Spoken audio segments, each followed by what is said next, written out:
Welcome to the July 17th, 2024 meeting of the Daytona Beach City Commission. This is our regularly scheduled City Commission meeting. We're delighted to have each of you with us. Madam Clerk, may we please have a roll call? Commissioner Reed. Here. Commissioner Paris. Here. Commissioner Strickland. Here. Commissioner May. Here. Commissioner Cantu. Here. Commissioner Henry. Present. Mayor Derek L. Henry. Here. We'll now entertain a motion. Yep. I move. This would be a motion to allow Commissioner May to attend this meeting remotely. I move that we allow Commissioner May to attend this meeting remotely. Second. We have a motion and we have a second. All those in favor, let it be noted by saying aye. Aye. Those who are opposed, same sign. This motion carries 6-0. Okay, we're going to move on to item number 4, which is approval of the minutes of the June 11th, 2024 Permits and Licensing Goal Setting Workshop and the June 19th, 2024 City Commission meeting. Move to accept. Second. We have a motion from Commissioner May and a second from Commissioner Strickland. Do we have any questions or comments? All right. All those in favor, let it be noted by saying aye. Aye. Aye. Aye. Those in opposition, same sign. This motion carries 7-0 at this time. We will address our agenda approval. If there are any changes, our city manager will frame them. Good evening once again. Tonight's agenda changes are as follows. I'd like to pull item 8D. Oh, sorry, I'm not on. Good evening once again, twice. Tonight's agenda changes are as follows. I'd like to pull item 8D, Parks and Recreation Department Early Learning Coalition of Lucia and Flagler County. This item will be brought back to you at a later meeting. Add item 8J, Community Agency Approving Burgoyne Properties LTD Parking Lot Agreement to provide public parking spaces. Add item 8K, City Manager's Office Coronavirus Local Fiscal Recovery Fund Distribution with $2,500 to Witnessed, Inc. from Commissioner Ken Strickland, $1,500 to Baldy Athletics, Inc. from Commissioner Danette Henry, $2,000 to Atlantic High School Girls Basketball from Commissioner Danette Henry, and to item 8K, I would like to add $5,000 to Pay It Forward from Mayor Derek Henry. That concludes my changes. All right. Do we have any questions or comments? Yes. Do I need to, I'd like to pull item 9A. Do I do that now or when we get to public hearings? I think the request, since this is a quasi-judicial item, would be to continue it when that. Continue? comes up. Okay. Thank you. Okay. All right. Do we have any other questions? Do I have a motion and a second for this item? No. So moved. Second. All right, we'll take a motion from Commissioner Paris, a second from Commissioner Reed. Do we have any questions or comments? All right, all those in favor, let it be noted by saying aye. Aye. Those in opposition, same sign. Motion carries 7-0. Okay. We'll now move on to item number 6, which is our presentations. Item 6A is the Public Work Department Beautification Tree Advisory Board Awards, and a member of the Beautification Tree Advisory Board to present.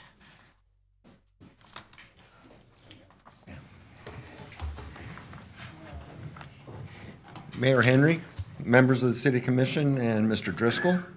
My name is Robert Ettinger, 125 Azure Mist Way, Zone 4 member. The Beautification Tree Advisory Board has selected Gary and Leslie Fletcher, 108 Wedge Circle, as the Residential Beautification Award winner for the month of July 2024. Gary and Leslie have been residents of Daytona Beach for 10 years and have resided at this address for 6 years. The couple takes pride in maintaining their yard and beautification with help from Massey and Tomoka Tree and Landscape. The types of trees, shrubs, and plants used for beautification include bottle brush trees and bushes, red crepe myrtle trees, living bamboo hedge, viburnum, firecracker bush, foxtail fern, society garlic, liriope, robolini and sylvester palms, impatiens, purple iris, yellow, pink, and rose hibiscus, purple ginger, red mandeville, and chrysandra. Presenting this award is Stacy Cantu. On behalf of the mayor and the city commission, I would like to present this award to you and the officer stands to come by my home. And thank you for keeping Daytona Beach beautiful. Oh, thank you very much.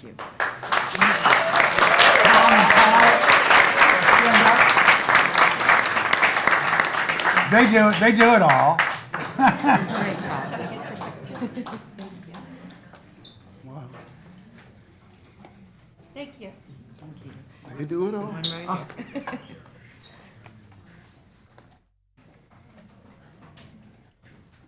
Thank you.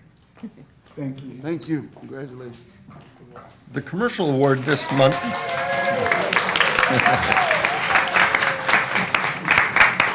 The commercial award this month goes to Gator Beach and Sports. Is someone here from that company?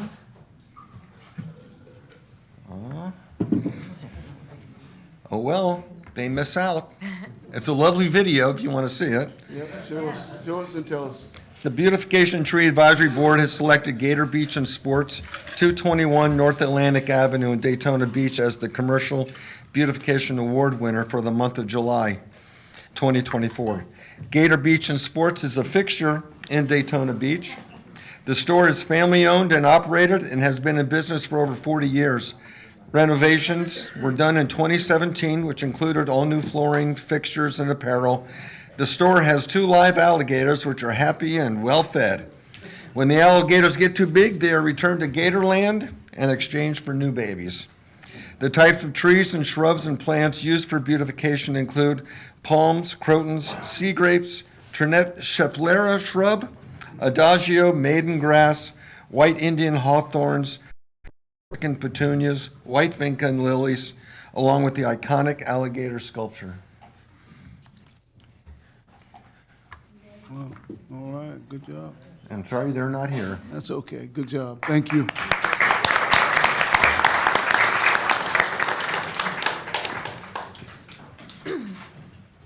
Okay. We're going to move on to item number 7, which is our citizen comments. During this time, citizens have the opportunity to address the city commission on any item on the consent agenda. Our first speaker is Frederick Brown. You brought a whole team with him, huh? And City Clerk, in light of the change in the agenda, I'd like to also add J to my paperwork. Thank you. Frederick Brown, 1508 Crescent Ridge, Daytona Brown, Beach. Yes. Let's give him a second so we can hear you.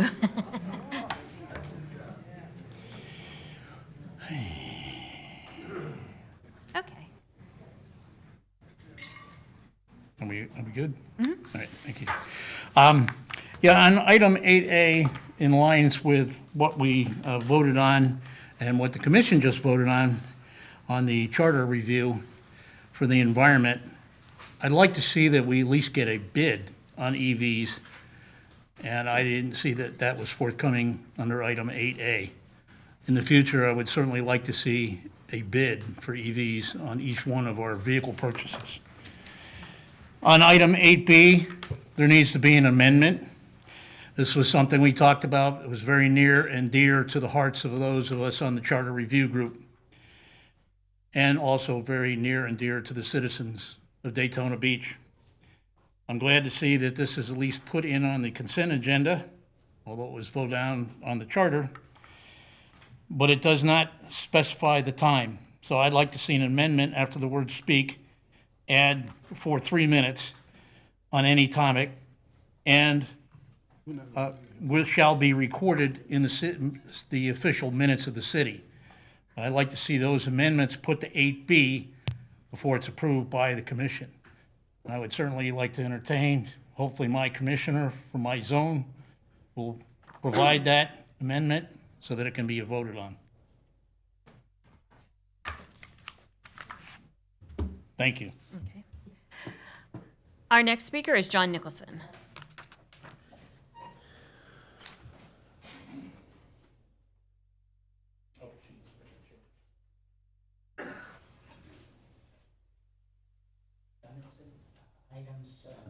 B, E, F, and G. Under item B, it says, "All parties shall be courteous and respectful." In the past, it's never included the commissioners. So I'm asking that when we say all parties, that it be understood that commissioners should also be respectful not only to the public, but to each other. There is at least one member that is not respectful to the public or fellow commissioners. So I'm asking that that be included, that commissioners be included.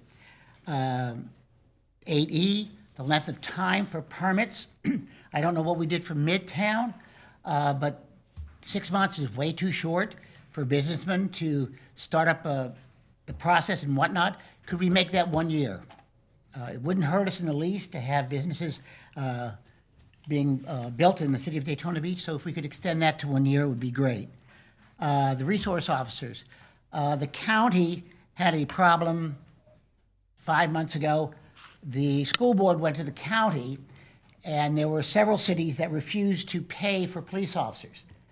So rather than do without police officers, the city, like our city and some others, pay or help pay for the police officers.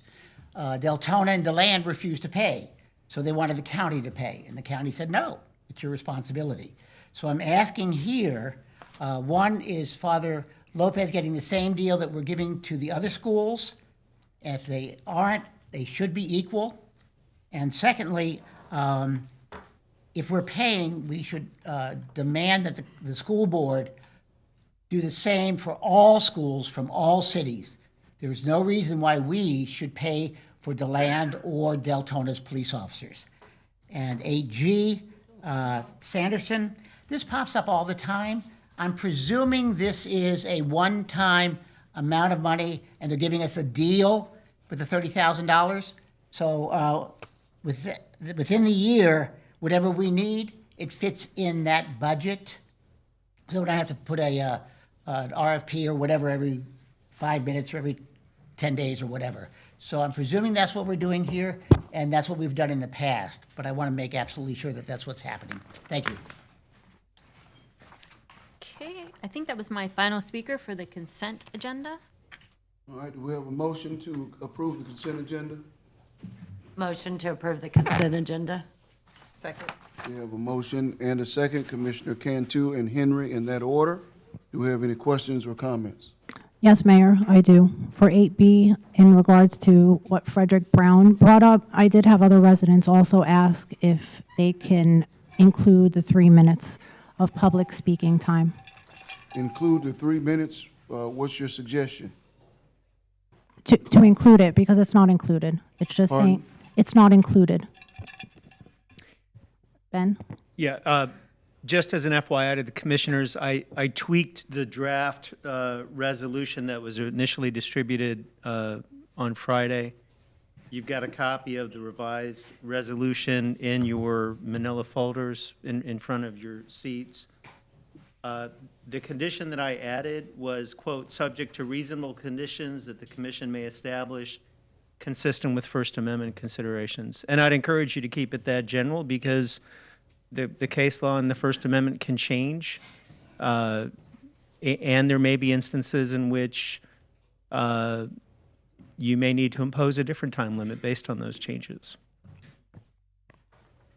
So you're saying that a time limit would violate someone's constitutional rights? I'm saying that if you impose a time limit as a matter of policy and they need to vary it, that time limit because of applicable case law, you may be in violation of your policy in order to comply with the First Amendment.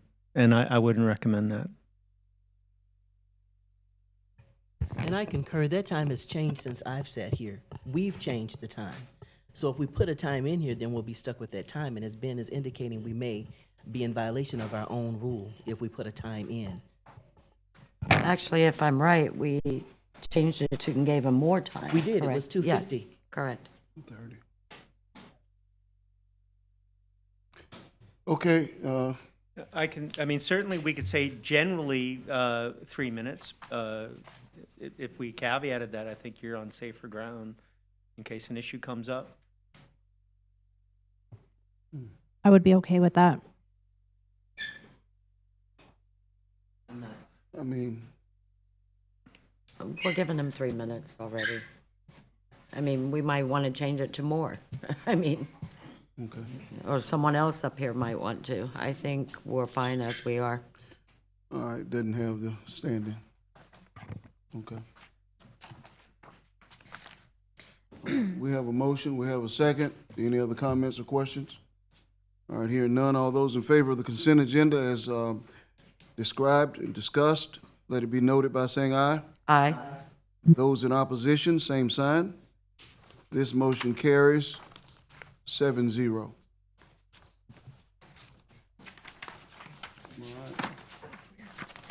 Okay.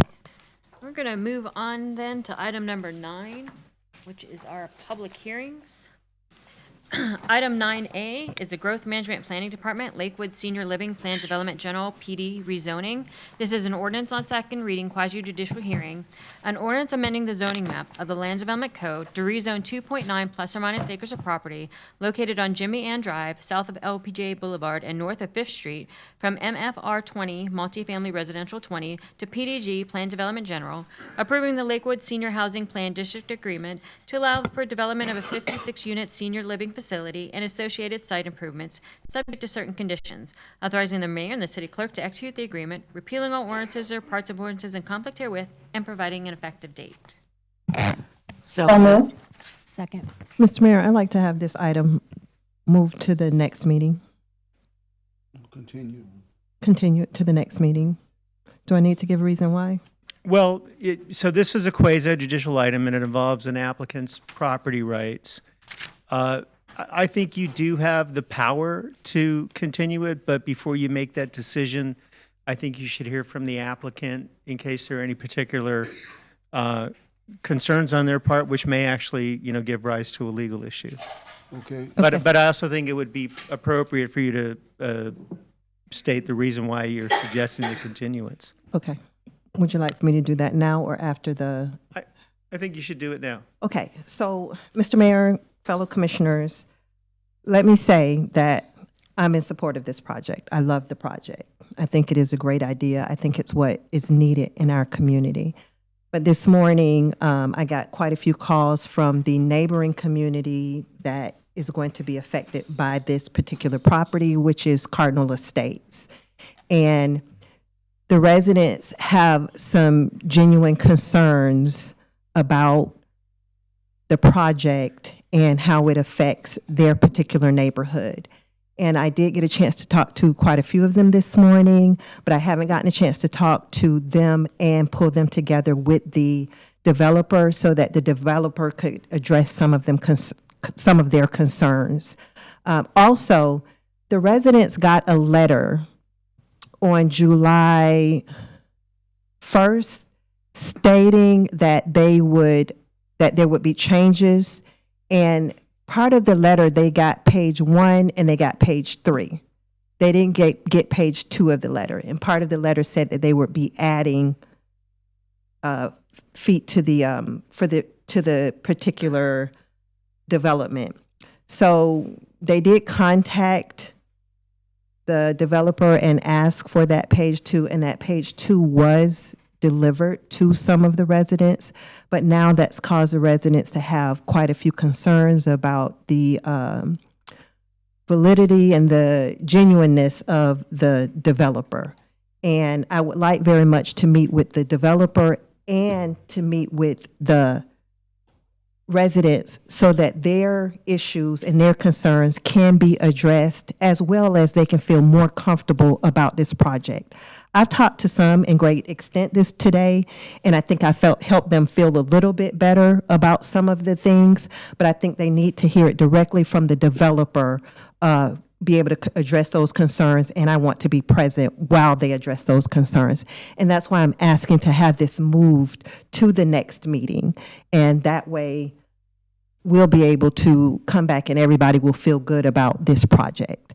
As you know, I am their commissioner in Zone 5 over there in Cardinal Estates, and my job is to hear them, to relay their concerns. Even if I feel like it's a good project, my job is to hear their concerns and to have their concerns heard and met, and that's my goal. Okay. All right, well said. Do we have questions? Yes. Commissioner Henry, can you please share some of these concerns that they have? Really, to be honest, at this point, Do that. because it's a quasi-judicial item, the decision whether to approve or reject should be based on the evidence presented at the hearing. If you're going to continue it tonight before you have the hearing, I would suggest that you not get into the details because really the time to discuss those details is at the hearing, if they're going to be a basis for granting or denying. Okay. At this time, we'll hear from the applicant. Good evening. For the record, Nika Hosseini with the law firm of Cobb Cole, 231 North Woodland Boulevard in DeLand. Commissioner Henry, I appreciate that. I was not aware that there was the potential of a page missing, and I'm happy that was corrected to at least some degree. We did have a neighborhood meeting for the site. I was present at that neighborhood meeting. It was actually a well-attended, and I did commit to some things like line dancing and being a teacher for a day at that meeting. So it was a very communicative and well thought out meeting where we were able to go back and forth about the thoughts and the process. We followed that up with a letter around July 1st that didn't make any large modifications. It was to explain, based on the planning board meeting, what our intention was with the property. There seemed to be some confusion of whether multifamily is allowed in the district, whether certain things were going to occur on the property. So our goal with that letter was to clarify, hey, here are our intentions, and here's what we are going to do, and here's a diagram that kind of gives you an idea of what that will look like. So it wasn't a letter that said, hey, we're going to make all these changes without your knowledge or something is going to happen. It was purely to say, hey, we received some questions at the planning board meeting, and here are the answers, and here's the perspective that we have. I also passed out my card at that neighborhood meeting, the original one, and said that anyone gets free to contact me for additional information, and many individuals did take my card. I received, I believe, one email closer to that neighborhood meeting, which was a couple months ago. Other than that, I have not received any correspondence from anyone else. So I 100% agree that we want the neighbors to be comfortable. They are going to be our neighbors, and we want to be good neighbors. I would like the ability to have both staff and myself present the case, hear from the neighborhood, and be able to address those concerns tonight. I think we're prepared to address any of those concerns and to be able to make them feel comfortable and move forward with the project rather than push it back and have the same thing occur at that next meeting. So if that's feasible, we would appreciate that. Also because we do have a financing timeline. This is a fully funded project, and so we'd like the opportunity to be able to move forward and understand where we stand in terms of entitlements. So I don't want to rush anything, but I want to be able to have the opportunity to answer any of those questions that anyone may have, because I do think we've kind of really put our architects and our engineers together and have a really amazing project. And I think if I can go through that presentation, that would be clear, and I'm happy to also answer any questions that they may have. And then I think from there, I'm happy to have that discussion, but if I can get the opportunity, it might clear up some hesitation or some issues that they have. Some of them are here, so. Perfect. So tonight will be the final vote on this item. If you proceed. Yeah. So just to be clear, if I can, Mr. Mayor, Ms. Hussein, your client is objecting to the continuance. It sounds like because of issues with possibly. Are you saying they might lose financing if there's a delay? We have specific benchmarks that we're supposed to hit with the Florida Housing Corporation, the Finance Corporation, and so we don't want to lose more time. And I think that's one part of it. As I just spoke to my client, and another part of it is we think we can resolve the concerns if we have an opportunity to do so. One thing I will tell the commissioners is if you do proceed with the hearing tonight or any other night, and there are facts that you're not getting that you need to determine whether to grant the project or not, that would be a basis to continue it until a second meeting to pull in the information that you need to pull in. So you would still have the ability, if you started in on the hearing at this meeting, to really require a continuance to obtain that information, so long as it's relevant to the decision, under our rules. All right, looks like we're going to be engaged in a discussion if you want to continue, but I can tell you that if I don't get the information that I want, I'm going to be in favor of continuing and supporting the commissioner. and Understood. So we're going to be engaged, I guess, in a discussion at this time. Do we have a number of speakers, I take it, on this item? And I'm sorry, before we hear from the speakers, I want to again respond to Commissioner Paris's question a little bit ago. So, Commissioner Paris, you had requested that Commissioner Henry provide you some further information about the nature of the concerns. We are now in a hearing, so it would be okay, consistent with this process, for Commissioner Henry to identify those now, or if you want to wait until the presentation's done, the presentation's done. Yeah, I'll wait Yeah, for the that's what I would prefer. presentation. I believe, Okay. did we have the applicant on Zoom? Was he going to present, or? She's speaking for the applicant. Yeah, I'm thinking for the applicant. I don't know if you want to hear my presentation, staff's presentation first, whatever is preferable. I will hear your presentation, and then we have a number of speakers, and I will allow you to come back and answer what their questions are. Perfect. Thank you, Okay. Mr. Mayor. I believe it's being, oh, perfect. Thank you. Okay, so the developer that's looking to have entitlements on this property in order to develop it, they are known as a CRUVA. And so we do have some background on who they are and what they typically do. We do have our team in the back here. We have our architects, we have our engineer on the line, and Mr. Daniel Acosta is the president of Acruva. And so if you have any questions about the developer themselves, they are here to answer those questions or any concerns as well. We can go to the next slide. And so again, this is the team. Yep, just go one more. Perfect. This is the team, of individuals that compose that development team. They are highly accessible, and they're really working to make this affordable housing project a reality. If you can go to the next slide. Again, just some background. They're focused on safe and affordable housing, both in the United States and in Puerto Rico as well. This is their mission: compassion, respect, integrity, and equality. Go ahead. This is one of their apartments in Puerto Rico. And again, their primary development status and the way they approach developments is very specific. It's typically for a particular niche of the population. That niche includes seniors, those with special needs, and the like. Go to the next page. Again, just some background on affordable housing. Like I mentioned, we're looking at those with disabilities, workforce housing, formerly homeless, and families. So that's kind of the primary areas that these developers work in. So this is specific to this project. So we're looking at an age-restricted affordable housing development. It's actually age-restricted to 62 and older. So you must be, an individual that signs a lease must be at least 62 years old. And it is composed of 56 units. They are all one-bedroom, one-bathroom units. And you can have one individual that's 62 or older, and the other may be younger, as long as the individual signing the lease is at least 62. So if you look at this, the unit mix of this project is a pretty big range of area median income. You have 30%, 60%, 70%, and 80%, with the average falling around 58% of area median income.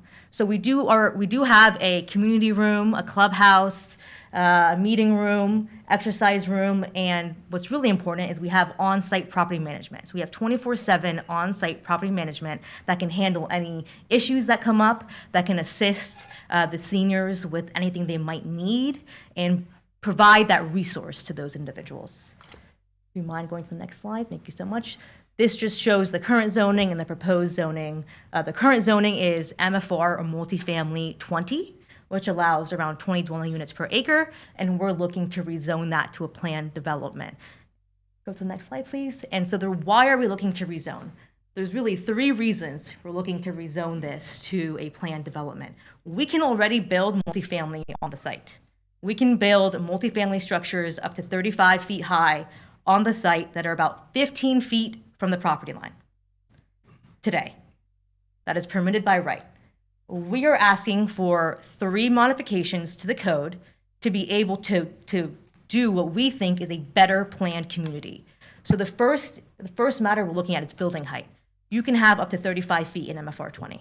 Rather than having multiple multi-story buildings, we're looking to encompass all of the units in one building, push towards the roadway, and have it be 35 feet on the sides, but then come up a bit to 44 feet in order to accommodate 56 units. And so we're trying to reduce the impervious surface of the property and allow a slight increase in height. So the first waiver from the code is to be able in the center of the building to go from 35 to 44. The outside units, the outside structures that are connected by the middle internal structure is at 35. It's the internal piece where it steps out and it comes a bit higher to 44 feet. That's number 1. If you can just stay on that one just for a little bit longer, sorry about that. Parking. This is a senior affordable living housing development. And so typically your code says, well, for every unit, every 1-bedroom unit, you need 2 parking spaces. So looking at other developments in this area and how their parking is, and doing a study, we looked and we saw that if you look at senior affordable housing, it's about 0.6 spaces per unit. So we took that and we're offering 1.1. And there are a couple of reasons for that justify it, other than the parking study that we provided to the city. One is within the lease itself that every individual signs, they are allowed 1 car. So we have a lease restriction that says you can only have 1 car on the property per unit. On top of that, we have a shuttle system, a bus that is free of charge to all residents that can fit up to 8 individuals. And management will provide services up to 5 to 10 miles away. If you want to go get your groceries, if you want to have a medical appointment, they will provide shuttle service to those appointments. They're available for a certain time. You come, you sign up, and you're able to use the shuttle service as a resident. So for those reasons, we are requesting an adjustment from 2 parking spaces per unit to 1.1, which we feel is justified. The final waiver is window glazing. What is window glazing? It's essentially the area of a building that a window encompasses. This is every single unit in this building is 1 bedroom, 1 bath. It is exactly the same across the board, both for affordability purposes and to ensure that every senior gets a very specific type of unit where it's accessible and things of that nature. And so because they're all the same, we have the same amount of windows on each floor. The city's code states that needs to vary by a certain amount. So the first floor needs to be 50%, the second 35%, the third 25%. Well, ours don't vary because they're the same on every single floor. And so we're asking for a waiver to that. We have some that are very close to meeting that standard, and the 4th floor does meet the standard, but a couple of the floors do not meet the standard. And you'll see in a rendering that we have how that looks and how it still is aesthetically pleasing. You can go to the next page. So that's what we're asking for. The only reason we're here for a planned development is to be able to create a community that feels and acts well in this area. And so for that, the benefit you're receiving, there's many. 1, we're bringing affordable housing. That's about 58% area median income to the area. We know that there are a lot of seniors. There are a lot of individuals that are aging out of the homes that they're living in. And this is a really reasonable alternative to be able to move them into. If you look, we have made, and it's a little difficult to see, but we actually measured the distance from certain houses to the building. So the lighter pink on the building is at 35 feet already. So that meets code. The darker pink in the middle, or the red, is at 44 feet. And that's really the main waiver we're asking for, is that increase in height. What does that provide? Again, like I mentioned, less impervious surface. So as you see, we have a pond in the back, we have our parking lot, we have our building, and then we have very large buffers and setbacks. The setback for a building that's 44 feet would be approximately 22 to 25 feet, depending on which side you're looking at, per your code.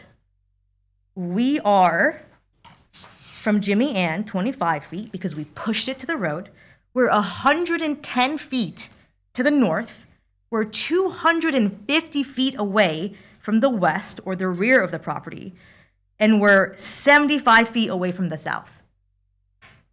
We completely modified the location of the building and wanted to have only one building, very specifically and intentionally to be as far away from the single family as possible in order to have that buffer so that there isn't an issue with that transition. And as you know, there is an assisted living facility next door as well. And so we're very intentional with what we did versus having something that's 22 or 25 feet away. We made sure that we added that additional buffering and the 6-foot opaque fence surrounding the property. If you can go to the next slide, please. And so that was a concern that was brought up in the neighborhood meeting is, okay, well, the height seems fairly high. And so what's the line of sight? If I'm standing close to the building from one of those houses, how does that look? That's really important. And so we had our architects go back and draw that up. And that was the main reason we sent out that additional letter to the public, is to show them what that would look like, because we were able to get that from our architects. So if you can go to the next slide.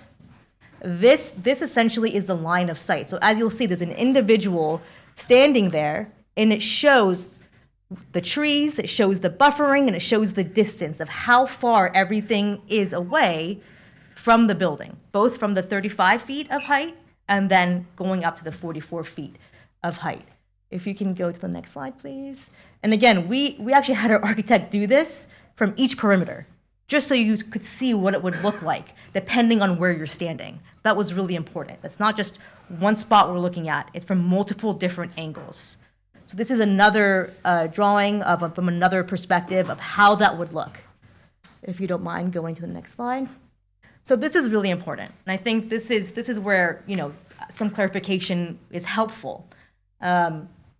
If you look at the bottom picture, you have what's circled is the line of sight or the view you would see if it was permitted by right. So if today we went out and we built the multifamily building, that's what you would see, the structure that's outlined. And you can see it's pretty close to the house, and it's kind of in your face. It's pretty intense.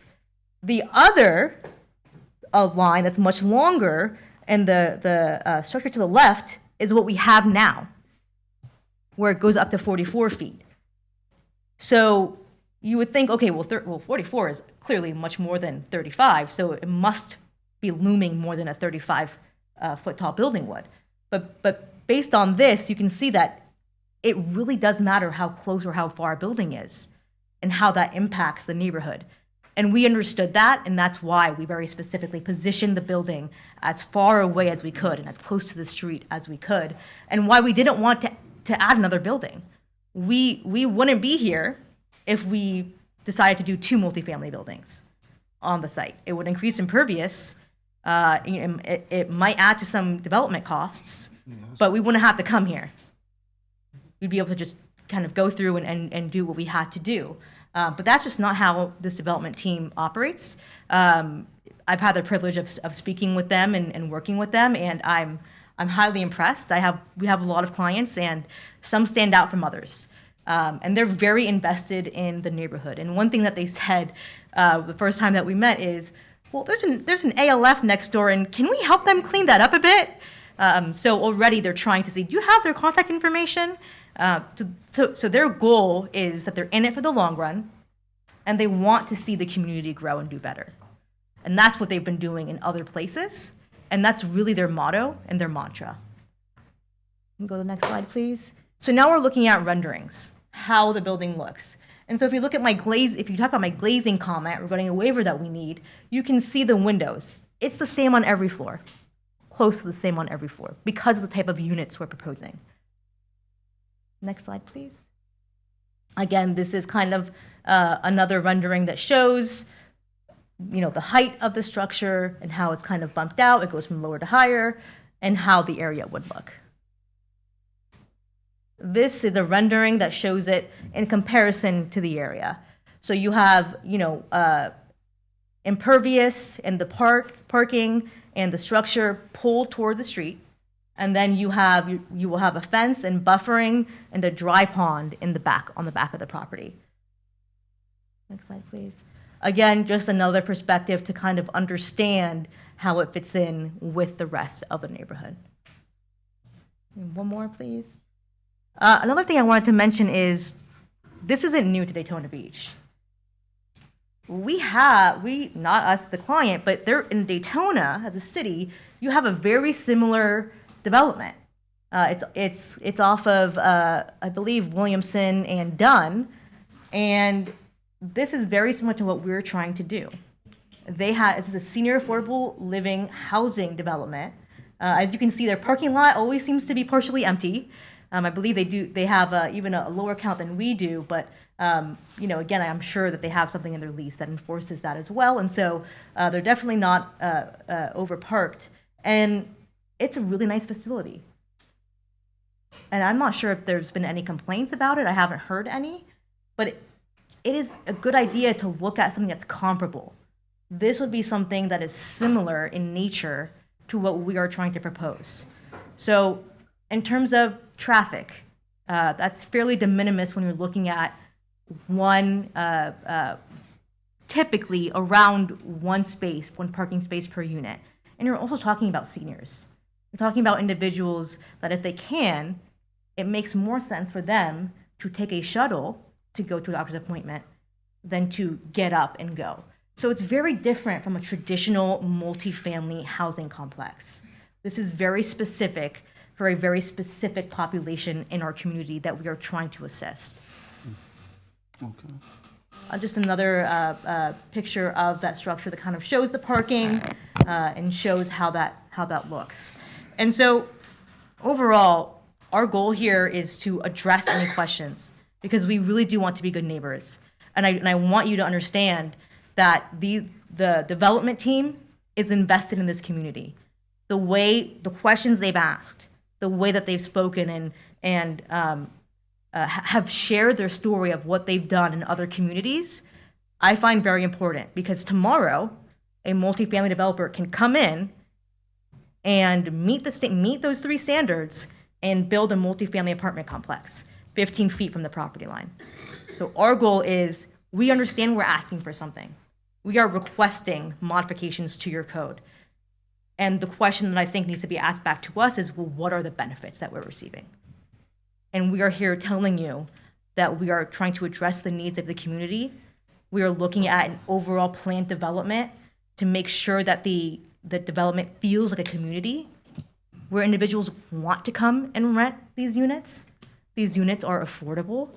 We have a really impressive development team to make that dream a reality, 24-hour management services, a free shuttle, community activities on site, and pretty massive setbacks required by the planned development agreement that we proposed to be able to make this a reality. I'm happy to answer any questions you may have, and I'm happy to come back up after the residents speak. Thank you. Okay, let's start with the commission. I think we have a question. I do have a question. The EPA, I'm very familiar with that, and theirs is locked down. Okay, I actually had a friend I would take care of, and actually he lived there for quite a long time, and I couldn't get in without someone letting me. Is yours the same? Access controlled. Okay. Yes, ma'am. And there was someone always on site. Correct. Yours too? Okay. Yes, ma'am. And there's people in the office, and then at night they have maintenance to help the seniors if something Yes, ma'am. wrong with their cable, AC, refrigerator. Exactly. Okay. And it had like a little room, social room for the seniors to go in. You've got it. Okay. And actually, I got a call from him one day. He fell and couldn't get up. And I got a call, so all I had to do was call the office, and they went straight in there and called the ambulance, and, okay. Exactly. It is identical And to they that. go around to the rooms, once in a while and check to make sure they don't have other people living? Yes, ma'am. Once a Because- month, they do checks, and if they're in violation of the lease, then they can start the eviction Because process. that place is amazing for seniors that need extra help and getting to the doctors, and so your place is going to do exactly the same. Yes, ma'am. Okay, and I know we talk about affordable housing all the time. I think this is like the perfect place for seniors with the economy, how it is right now, groceries and everything. Our seniors need help with paying their bills and everything, and this is the perfect affordable housing situation. If it's exactly like, I believe it's called EPA, and I'm very Yes, ma'am. familiar with it, I think this is a wonderful project. Likewise. And then and I was looking at this too with the setbacks. Like you said, you wouldn't have to come before us if you decided to do 2 buildings and the old multifamily. And the code required, you said, in the rear setback was 25, and you're actually doing a setback at 250. Correct. And then the side setback, our code is 20, you're doing 110. Correct. Max height was 35, and you're doing actually 44. Yes, ma'am. And then parking 2.0 is required, and that's what we asked you, 1.1. Yes, ma'am. I mean, okay. I think this is a wonderful project. I mean, especially for affordable housing, and I know you said you have some residents that are concerned.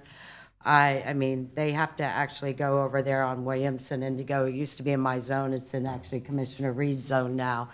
There's no trouble at all over there. It's actually very quiet because no one can even get into the place. Because I've tried, and I have to sit there and wait for someone from the office or call for the senior that lived Yeah. there to come let me in. Exactly. So I like the project. Thank you. Thank you. I have a question, Ms. Husseini, and Yes, just ma'am. correct me if I heard this wrong. Yes, ma'am. I know you said 1 bedroom, 1 bathroom? Yes. And that they have to be 62 years of age or older? Correct. I Yes. could move there. But then you said a younger person could live there as long as someone that signed the lease was 62. Yes. So, for example, if you're a married couple, husband and wife, and the husband is 62, but you're 55, you're able to still live together. So it's up to 2 individuals per unit. They typically see an average of what they call 1.5, which is a little silly for humans, but that's the average amount that we expect for each unit is about 1.5. So typically it's either 1 individual that comes there, or there can be 2, but one of the individual that signs the lease must be at least 62 years old. We have a lot of, in this day and age, a lot of grandparents that are raising children. Could a child live there with a grandparent, or does it have to be another adult? So, That's specific. so it's not that clear, but as long as one individual is 62, they can bring in 1 additional individual that is not of that age. So I'm not sure that it's restricted by the state as to how old a minimum age versus a maximum age. I believe it's if you have one individual is 62, the other individual, I think, Daniel, can be of any other age. So it's a possibility that occurs, but again, there can only be up to 2 individuals per unit. And that is checked on a monthly basis by management. It sounds as if you have enough rules that it would govern, that if a child was there, they would have to respect the rules of living there with their grandparents. Correct. They're both the rules of the lease. And let's not forget that this is a finance project. And so that we have to follow the rules of the state. And so if there are any issues on site, that could hurt our funding. And so that's why it's a very, very strict process and procedure in order to be able to both live there and continue to live there. Okay. Go ahead. Anybody else before I? I'd like to hear the concern so I know what questions to ask. So I'd like to hear the residents' concerns so I know what questions to ask. So can I come back? Yes, and ask? absolutely. You can come back. Yes. I think I'm going to let you all hear the residents' concerns, and then I'll come back. Okay. Perfect. I'm happy to come back up as well and All right, address yeah, those. and that'll be. Thank you, Mayor. I currently have 3 speakers. The first speaker is Bonnet Harden, and on deck is Vernon Weatherholtz. Come on.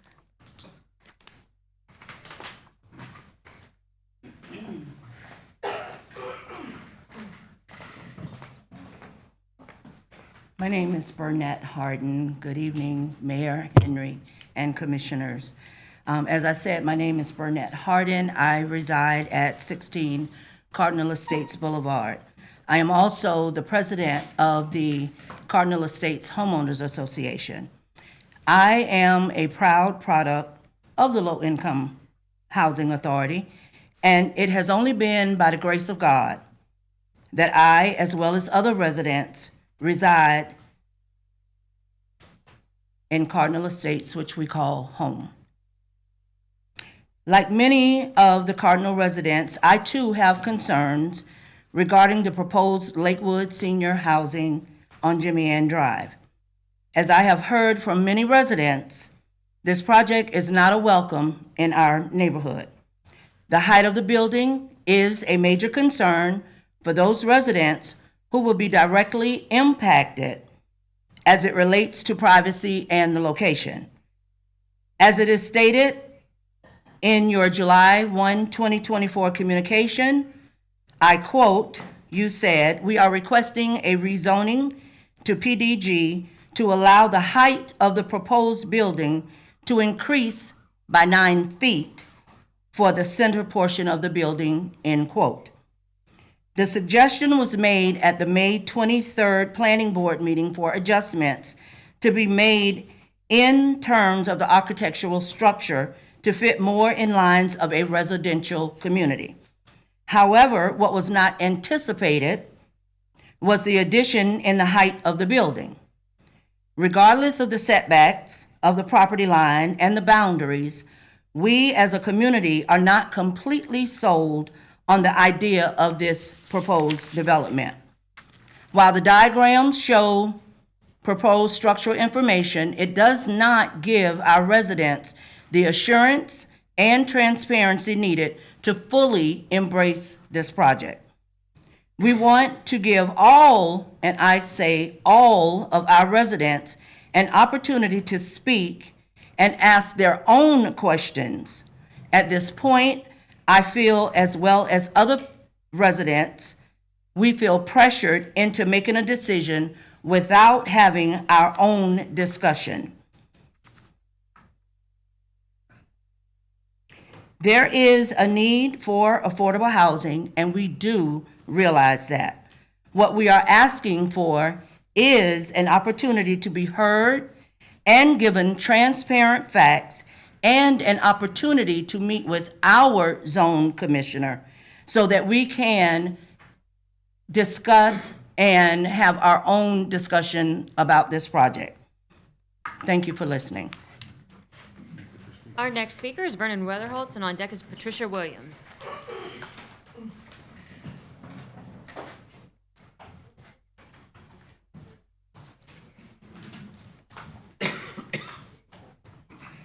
You're on deck. I'm sorry, You're ma'am. on deck. You're on deck. Ms. Williams. Mr. Weatherholtz is first.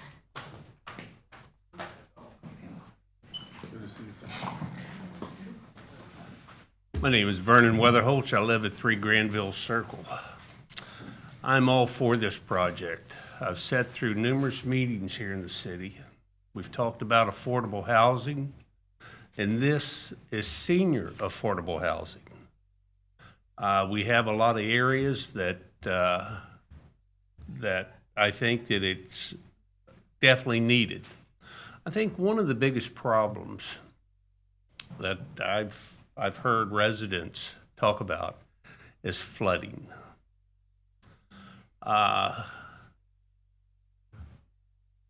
Since the houses are lower, they were scared about, or they were concerned, I won't say scared, they were concerned about the flooding. As the builders have said, they've got a dry pond in the back. They're catching what the runoff on the building is in that dry pond. They have a wall around the perimeter, large trees around the building, and I think it's something that the city needs. And I'm all for it personally, and I think it would be good for the city. Thank you. Thank you, sir. Our next speaker is Patricia Williams, and on deck is Fred Brown.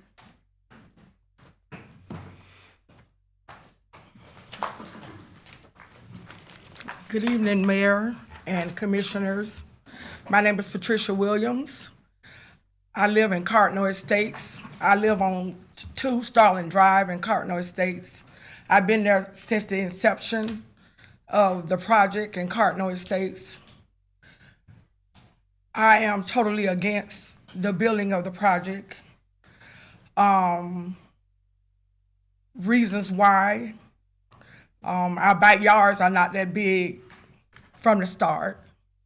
And to have a building coming up high and overshadowing our houses, I don't think that's a good look. I've heard that our water bill may increase. There may be flooding. Property taxes could go up. And from what I heard from the attorney, like the decision has already been made, not that we're making the decision. You know, from what I heard her say tonight when she was speaking, as if the decision has already been made. But is it a benefit for us, those of us that live out there, or is it a monetary gain for somebody else?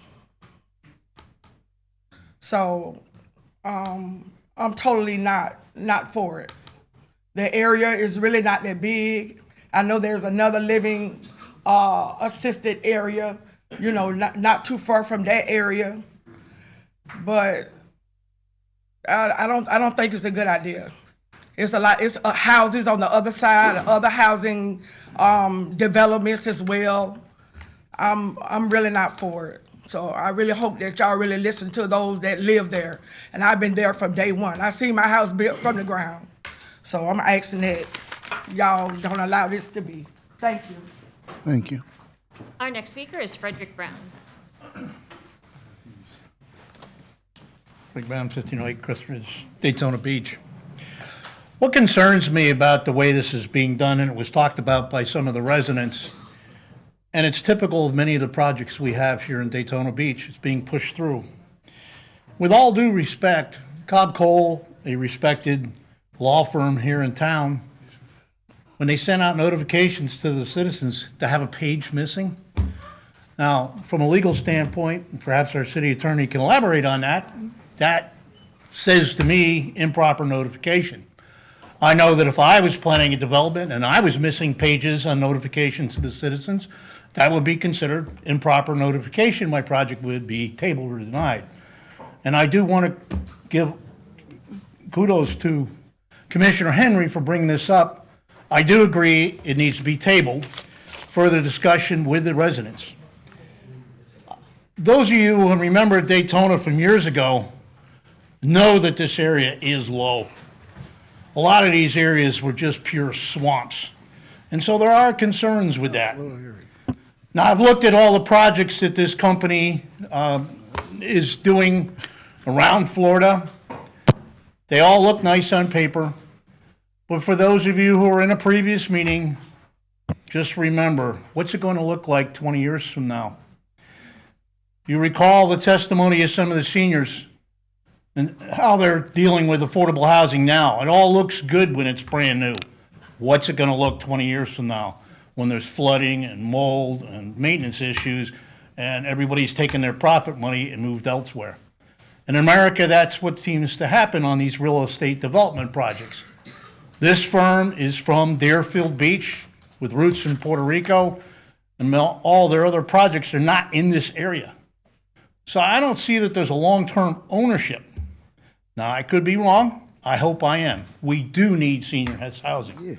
But we need responsible development. And I do have to agree that when you jack a building up another story, it is causing quite a differential.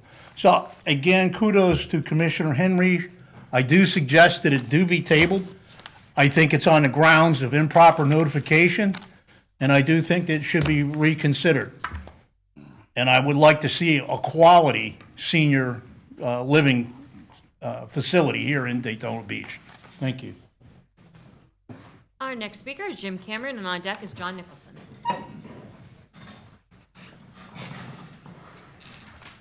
Good evening. I'm Jim Cameron, Jim Cameron Consulting, but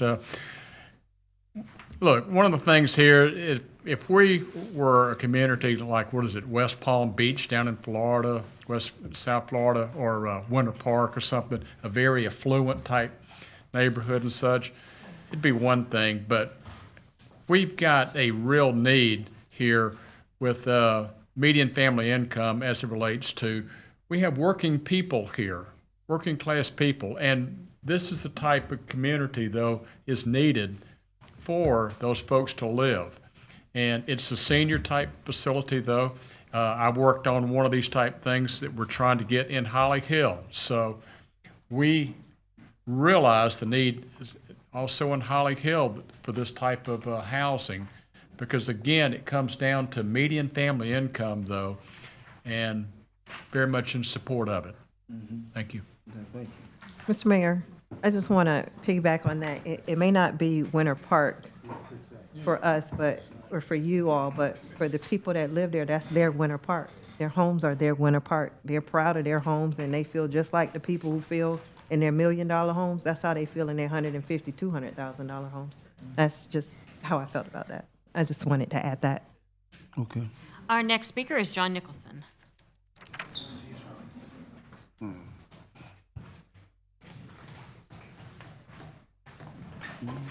John Nicholson, 413 North Grandview Avenue. 30 years ago, same area came up before the City Commission. The neighbors that were there opposed Cardinal Estates. Cardinal Estates would drop down their property values. Cardinal Estates would flood them. Cardinal Estates was a really bad idea, and you guys should not okay Cardinal Estates because it was so terrible. It didn't turn out so terrible. The thing that they worried about was that they were going to put apartments, HUD housing apartments in the area. Remember, that's the property that Charles Cherry wanted to, what do you call it, trade for LPGA, all right? So LPGA gave the property to the city, and the city bought the property and used it to build Cardinal Estates. It turned out to be a very good investment. Cardinal Estates now is worried that this property will then hurt their property.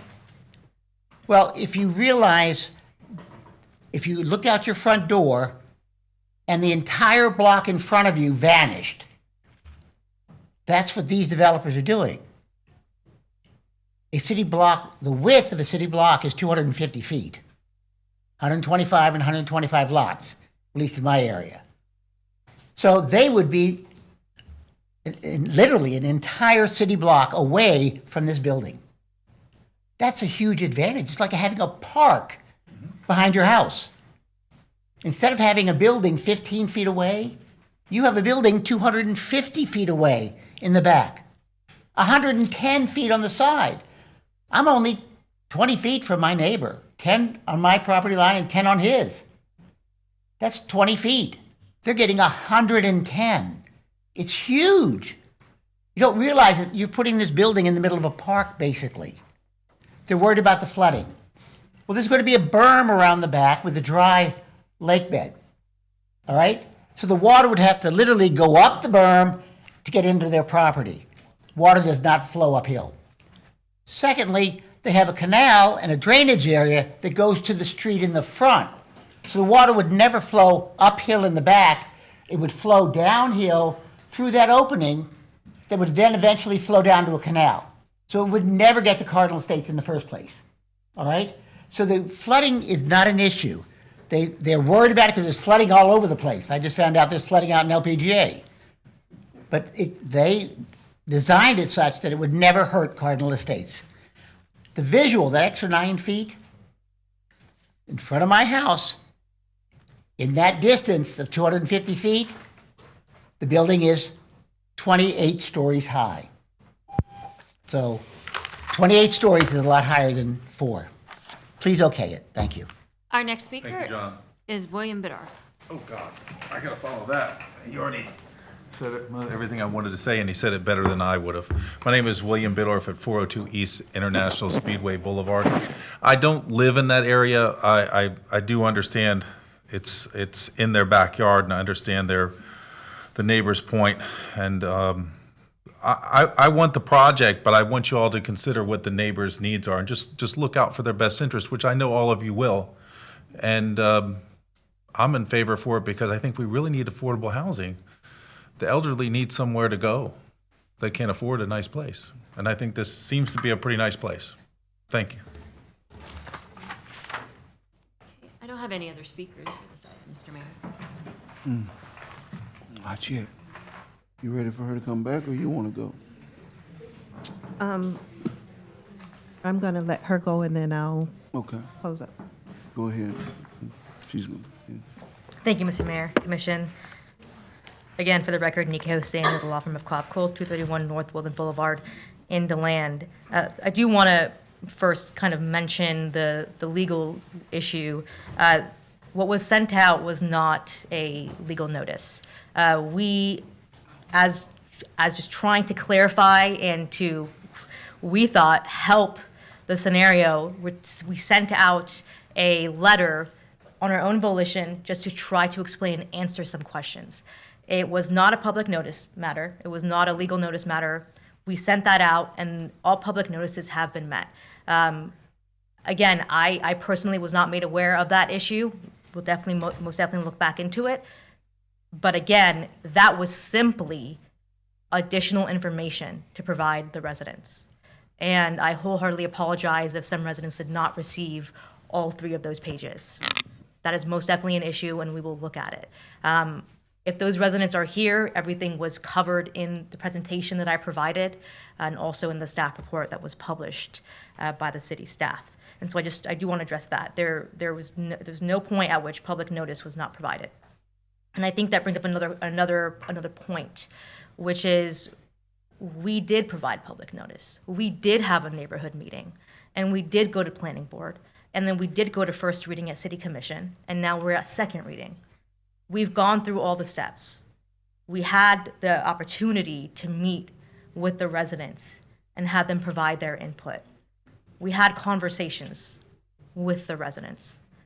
We've opened up the ability for them to respond to us. We sent out an additional letter with our contact information. So if they had any additional questions, they could reach out. Then we did provide public notice for the planning board and for both of these city commission meetings. And so I think to say that there hasn't been enough time, or that there's been the time cooker of pressure, isn't fully fair, because we have gone through each process according to the city's code and the requirements, and tried, unfortunately not as successfully as we intended, to go a step above and beyond and provide additional information and have our architect put together additional information to try to clarify the understanding of what we want to propose here. So that was our intent. With respect to the privacy of the residents, I think what doesn't seem to be getting across completely is the fact that this is zoned MFR 20. This is a multifamily zone site with office. Maybe they don't understand that terminology. Tell them what. Yes, ma'am. What could possibly be built there. I know they're gonna flash me. Yes, ma'am. Tell them what could possibly be built there, and you don't have to come to us. Yes, ma'am. What's the option? Yes, ma'am. So at this point, without coming before any public board and going straight to site plan, so straight to engineering, and not requiring any approvals from this body, we can build the same exact amount of units, multiple buildings that are at 35 feet in height, 15 feet away from their property line. 15 feet away. And, sorry, I'm sorry. I think they understand. I would also like to add this property. I would also like to add, this property could be a Live Local Act as well, Senate Bill 102. We could have a developer come in and build affordable housing, not as nice as what they are planning to do, and without coming before the commission whatsoever, and build as high as you are doing right now. So I like the public to know that it could happen. And we would not, as a body, have any say-so of what happens, because that law took effect last last year, I believe, yes. So I just wanted to put that out there. I think the other point is, this property does not have to be affordable housing or senior housing. So you can bring, if the concern is traffic, you can bring in a typical multifamily complex that is not restricted in age or in income. And so that would add a significant amount of trips on the road and would allow individuals to rent really as the market bears. And so, I think our goal was very specific in ensuring that privacy was achieved by pushing the building away. It was to move everything forward so that there wouldn't be an issue with the location of it. And with respect to flooding, we on purpose have one building, and 55% of the property is pervious surface. So we're below that standard as well. So with respect to water bills increasing, that's not possible. That's not how this works. With respect to property taxes going up, it's not associated with this. And this does bring in about $50,000 to $60,000 in ad valorem taxes a year for the city. So, I most definitely want to address the concerns. It seems like it's more of a, we don't necessarily like anything going in this area, which I can most definitely appreciate. We're here to provide what we believe is a superior development than what could be here. And so our goal is to, we're happy to meet with neighbors. And in terms of assurances, that's why we have a planned development agreement. It's a negotiated agreement that has very specific standards that we must meet, or the city can come and enforce against us. So happy to answer any other questions. Our development team is here to answer any questions. And just to end on this, our development team purchases property and they hold on to it. They don't leave to the next best thing. They keep the properties that they have. So I think that's really important. Thank you. Let me ask you one question. How long is it required for them to maintain a management agreement where they have someone on site? Is this into perpetuity? Good evening. Daniel Acosta, President and CDO of Acruva. Mr. Mayor, Yes, good evening. distinguished commissioners, thank you for your time. Should I read my address as well? Yes. 800 Fairview Drive, Deerfield Beach, Florida.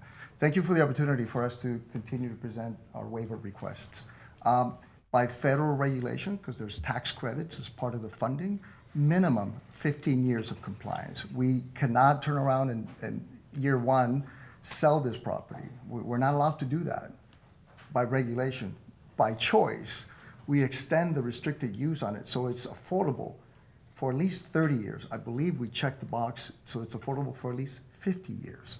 I may not be around by then, but we try to extend the affordability for as long as we can. In terms of the question with regard to management, we're retaining Royal American Management, a very experienced and seasoned management company that does affordable housing throughout Florida.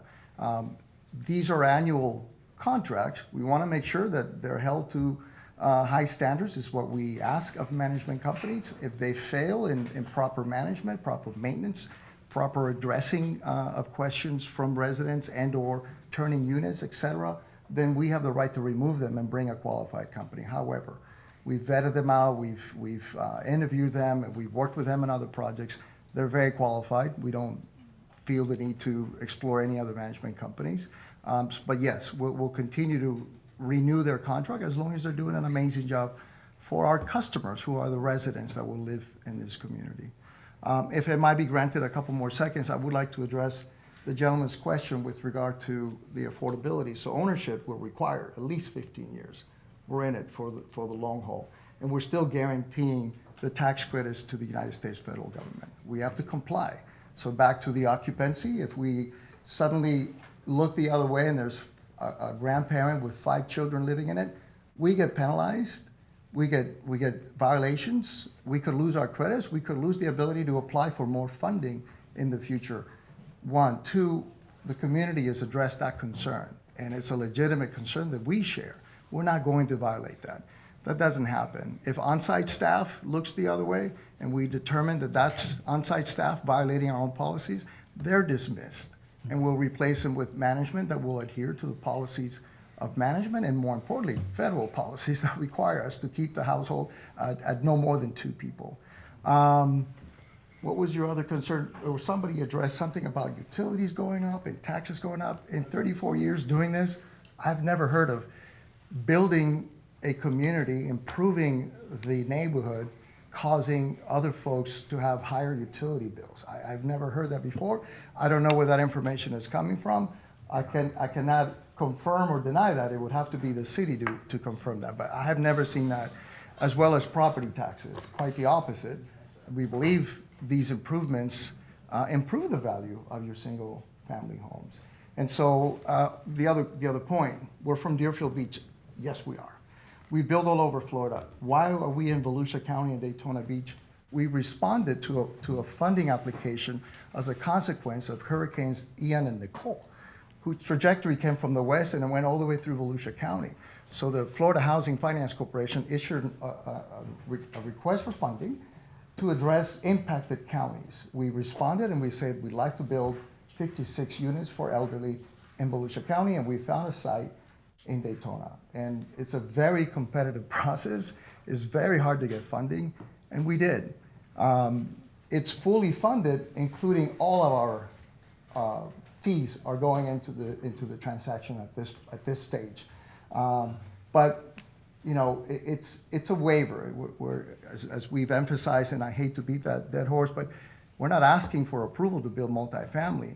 If I can give the audience and the neighbors a visual, I mean, 25 feet where I'm standing from or where that wall is where another developer would put a 3-story building to your home.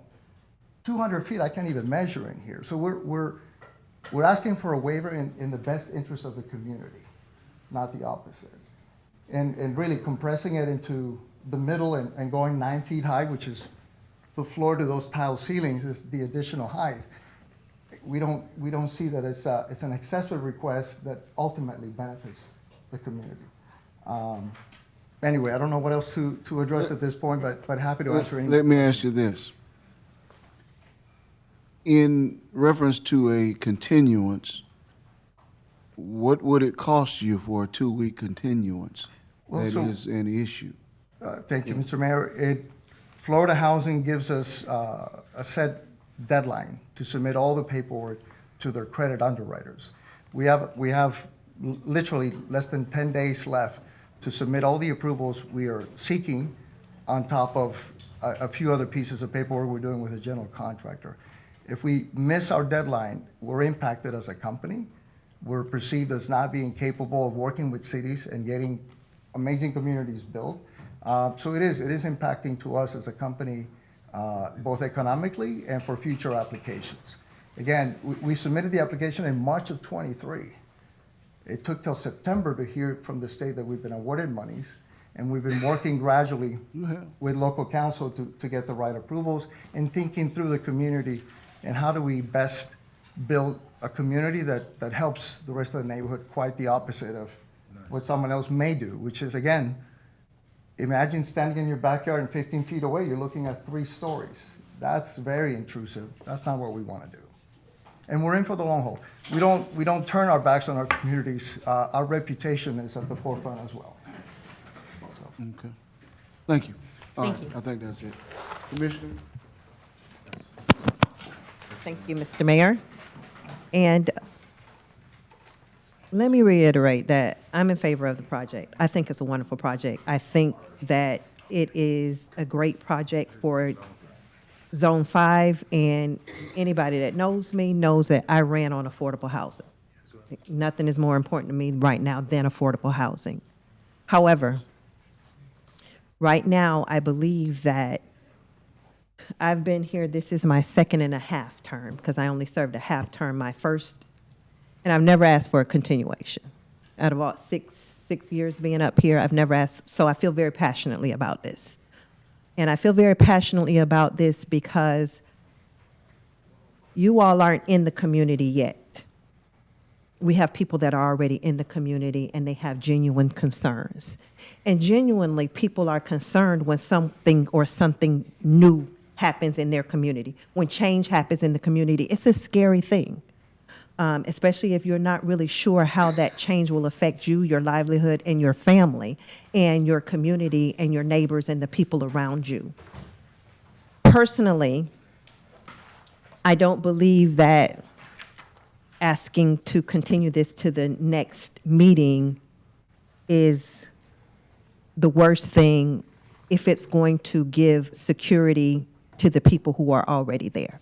So we've brought in the Homeowners Association president, and we've given her all this information. She then now needs to go back and relay this information to the people in the community that she's been tasked to come and speak for. So she can't do that right now and tonight. So respectfully, they've asked me to meet with them before they feel okay. And I need to give that to them, just like anybody else would do if it was in their zone. You would be up here and you would say, hey, my people have asked to meet with me, and I'm not going to support this project, and I'm going to ask you all, please, to not support something in my zone if I don't have what I need to be successful with the residents in my particular zone. And right now, I know you've had meetings with them, and I know that those meetings have come. I know those meetings have gone, and I know that they've passed, and you've talked to those people. But this morning, they talked to their commissioner. They talked to me this morning. So that changes the dynamics of things.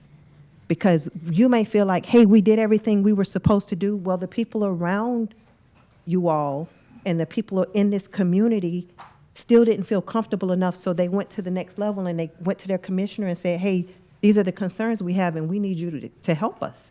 And so that's my goal. I'm here to help them. I need to continue this to the next meeting. I need to meet with you all, with the residents, and I need to make that happen. And I need the support of the commission to do that.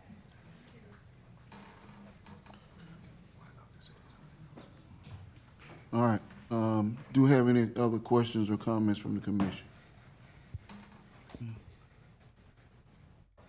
Without the continuance or without the PD, they can build 35 feet. My understanding, correct me if I'm wrong, within 15 feet of the property line? Yes. That's correct, right? Yes. And they didn't even have to come in here and ask for this PD, which will move the building in, 100 feet from the property line, 75 feet, which won't be right against their homes. But they came here and asked for that. And if we turn them down, they can go ahead and fill out their paperwork in the next 10 days and start building within 15 feet of these people's houses, whether we continue it or not. That's troublesome, but it's property rights, and our hands are kind of tied here with this. Our hands aren't tied at all. I disagree. And I don't believe within the next 10 days they're going to go back and draw up all these brand new plans and find architects to go do it this particular way. Their plans are set. This is what they want. And they're not going to go find these new, spend thousands and hundreds of thousands of dollars to get new plans and to make this happen. I don't believe that. If it's going to happen, I don't believe it. I personally don't believe that that is going to happen. Our hands are not tied. Our hands aren't tied. I don't believe that our hands aren't tied. What I believe is I appreciate what they're doing, and I believe the setbacks are, I believe those are some doggone good setbacks, and I love them. But at the same time, I'm beholden to the people who have asked me to please advocate on their behalf. And that's what I'm doing as a commissioner. I'm advocating on their behalf, just like the rest of you all would do. Okay. May I have permission to approach the microphone for 5 seconds, Um, Mr. Mayor? I would say, Jay, go ahead. I'm trying to move this along. But, Thank you. Commissioner Henry, I completely respect your decision to want to continue. Can you please help me help you? So in May, we heard the concerns, which are the same concerns we addressed. We addressed them in June. We heard the exact same concerns, and we're here tonight hearing the exact same concerns. So we come back in 2 weeks' time to hear what will change then that we haven't addressed in 3 consecutive meetings. I want to help you, and I want to address and respect the community's needs, but I'm not sure what else we can answer that we haven't answered in 3 consecutive meetings. Respectfully, Yes, ma'am. it will give me the opportunity to meet with my constituents. That's what's going to change. It's going to give me the opportunity to reassure them that their commissioner believes in this project, and I need them to support me to support you. That's what's going to change. That's a big change because they're trusting me to do the right thing for them. And if I walk away from you without a fight and without saying to you, hey, this is what's going to change. What's going to change is that they get the opportunity to meet with me, not you, because they don't know you. They don't trust you. They trust me. So if I say to them, this is what we need to do, this is how this is going to go down, this is a good project for our community, it's different me saying that because I love them than you saying that, because I'm the mother duck of Zone 5. I appreciate that. One last point to clarify.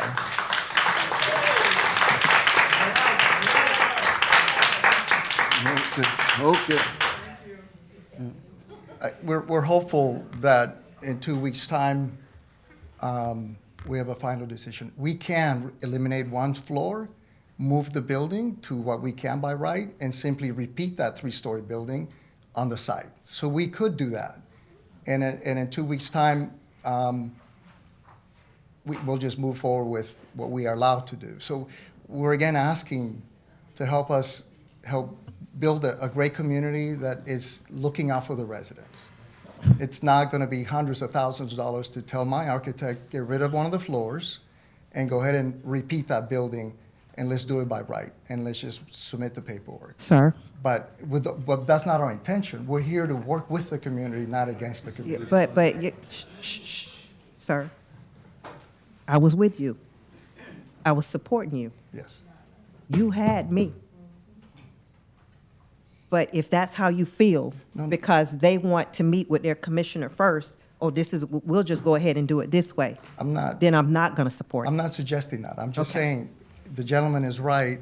Those are rights. That's not what we're doing. Otherwise, we would have started that from the beginning. And let me convey that to them. Okay. Give me the opportunity to do that. Give me the opportunity to nurture them and love them and rub on them and tell them this is what we need to do.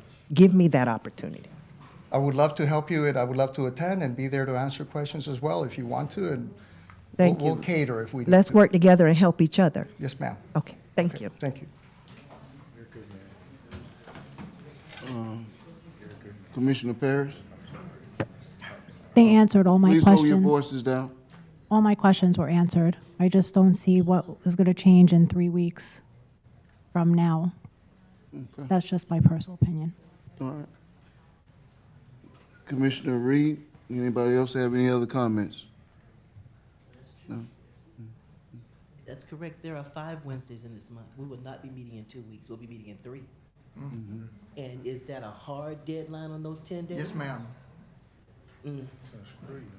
Well, all right. Zone 5, I was your commissioner before Commissioner Henry, and I grew up at West Side, and I used to have pine cone fights before there was a Cardinal Estates. I had a 4th grade teacher who was scared of her shadow. So there were 2 little boys who used to run out of class every day, and they would run off into the woods, and the teacher didn't want to tell John Bodnicker, who was the principal. So they would run away, and the teacher would send me, because she thought I was a good boy, to go and gather them up and tell them to come back.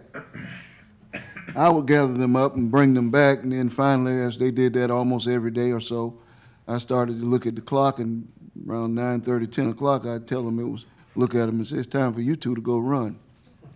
They'd go run, and then we go play pine cone fight, and I look at my watch and say it's time for us to go back in. That's what Cardinal Estates was like before, and that's what we did back there before they built those homes. It has been expressed tonight that that Cardinal Estates was built with the same intentions of these units being built. And we all know that. And I've knocked on many of your doors and talked to you over the years. And we know that it was built, and we think that it's held its value. It's exceeded its value. Cardinal Estates has exceeded expectations, unlike some other units that we've built. It doesn't flood, and I don't believe it's gonna flood because of this property. It's a different topography out there. That's a higher ground. So I don't think that the property is gonna make it flood.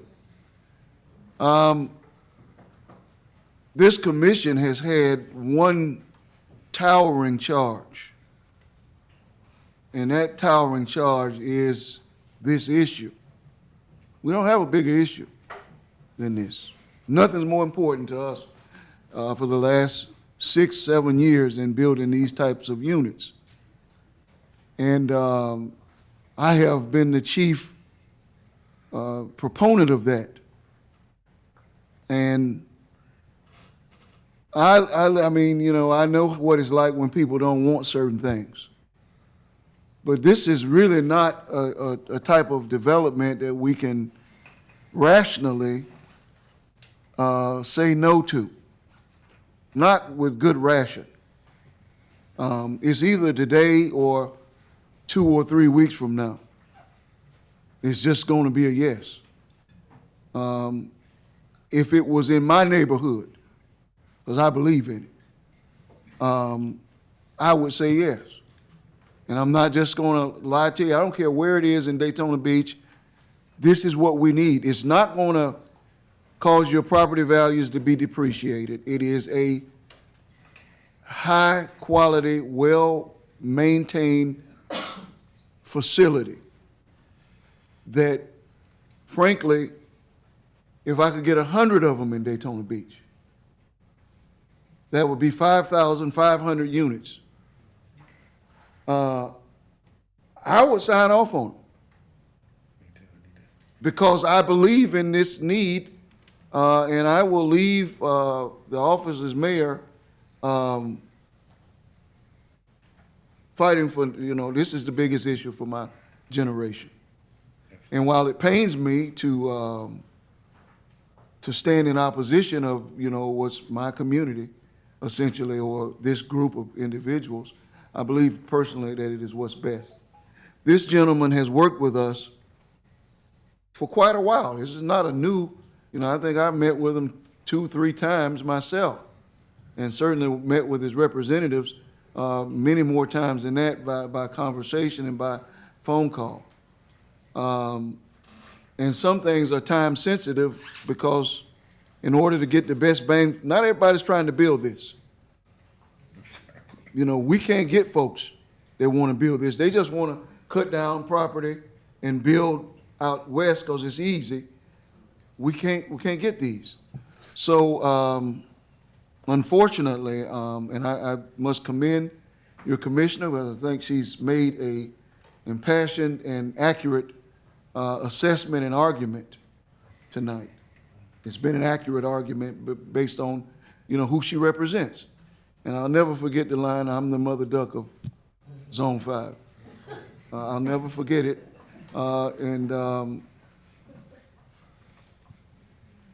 Unfortunately, I don't think that we can afford, as a commission, to forego what we know is right. Because if this property is not built, because we said no tonight, I wouldn't really be able to sleep with myself. So I have to stand where I stand, and it is in support of moving the project forward.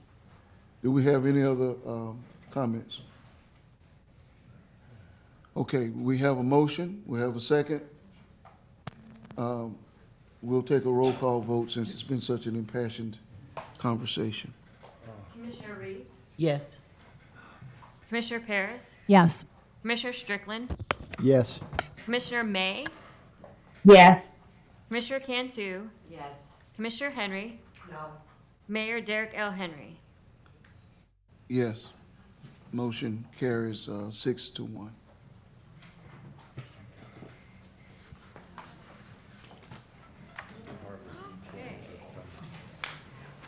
Mr. Mayor, may I say something? Mm-hmm, yes.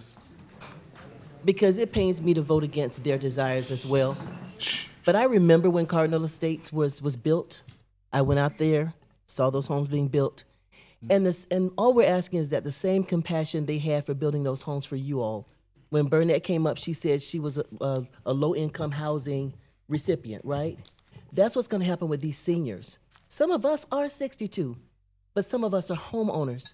And these are 62-year-old folks and older who don't have a home.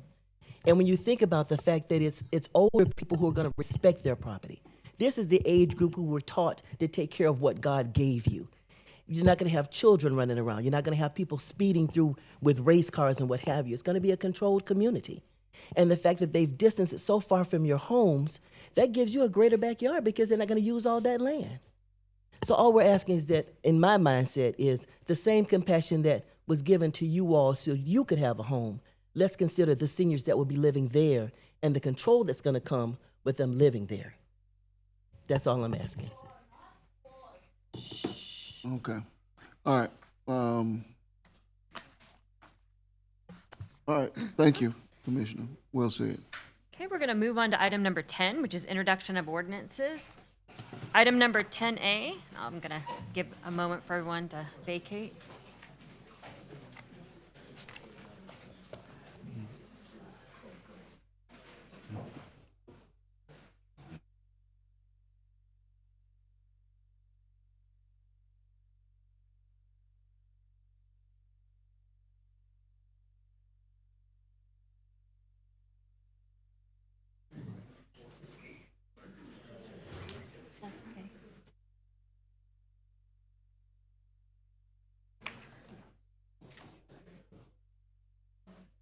That's okay.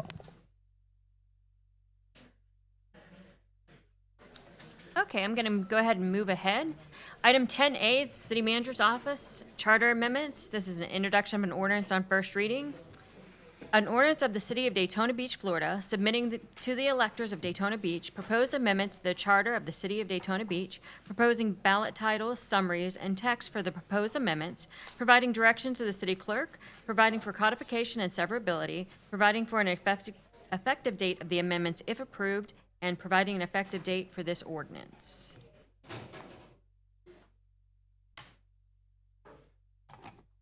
Do we have a? And do we have any questions or comments from the commission on this item? All right. Go ahead.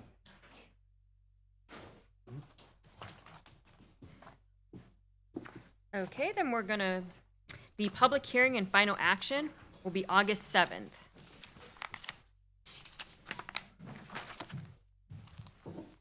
Okay, we're gonna move on to item number 11, which is our administrative items. Item 11A is the City Manager's Office, setting of the tentative fiscal year 2024-25 millage rate. This is a resolution. A resolution authorizing the notification to the property appraiser for advertising purposes, the City of Daytona Beach fiscal year 2024-25 proposed tentative operating millage rate to be determined by the Commission, the current rolled back millage rate of 5.0712, the voted debt service millage rate of 0.1574, the first public hearing date of September 4th, 2024 on the tentative millage rate and proposed fiscal year 24-25 budget, and providing an effective date. And we have a presentation. We have a from. presentation. All right. Good evening Hello? again. Can you hear me okay? Yes. We can hear. Yes, we can hear you. Yes? Yes. I made a motion a few minutes ago. Did you not hear me? No. I'm sorry, I made a motion. I was desperately trying to contact you. I did make a motion before you went on to the second piece. So I'd like to make it a second time, and I'm not sure what's going on with the audio. So can you hear me now? Yes, We can you hear you you? now? But Okay, thank you. I was Again, it's the second time so far, but that's all right. So I'd like to make a motion, please, to amend the ordinance on first reading to include term limits.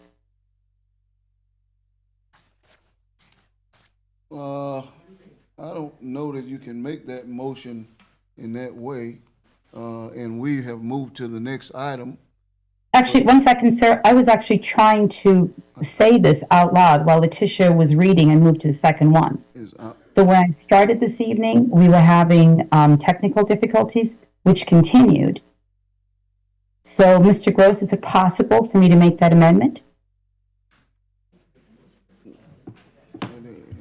Yeah, I mean, Commissioner May, you can make that motion. It would have to be seconded.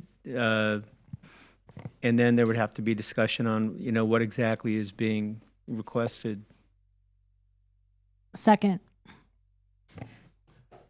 So what I'm requesting is this. The time that this particular motion was made, I was actually, at the time we actually started this, last week, July 3rd, I was in surgery.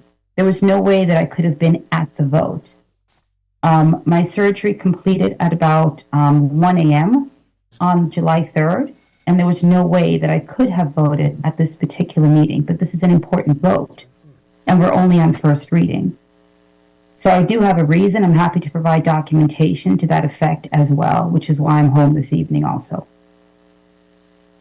So I'd like to have us maybe, revisit this tonight, because I believe we are on a time restriction, and I'm hoping you heard all of that.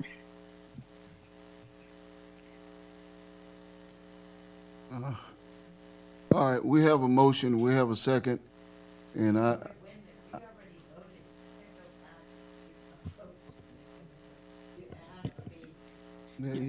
So you're referring to a rule under Robert's rules that provides that in order to reconsider a prior motion, somebody on the winning side has to make that motion.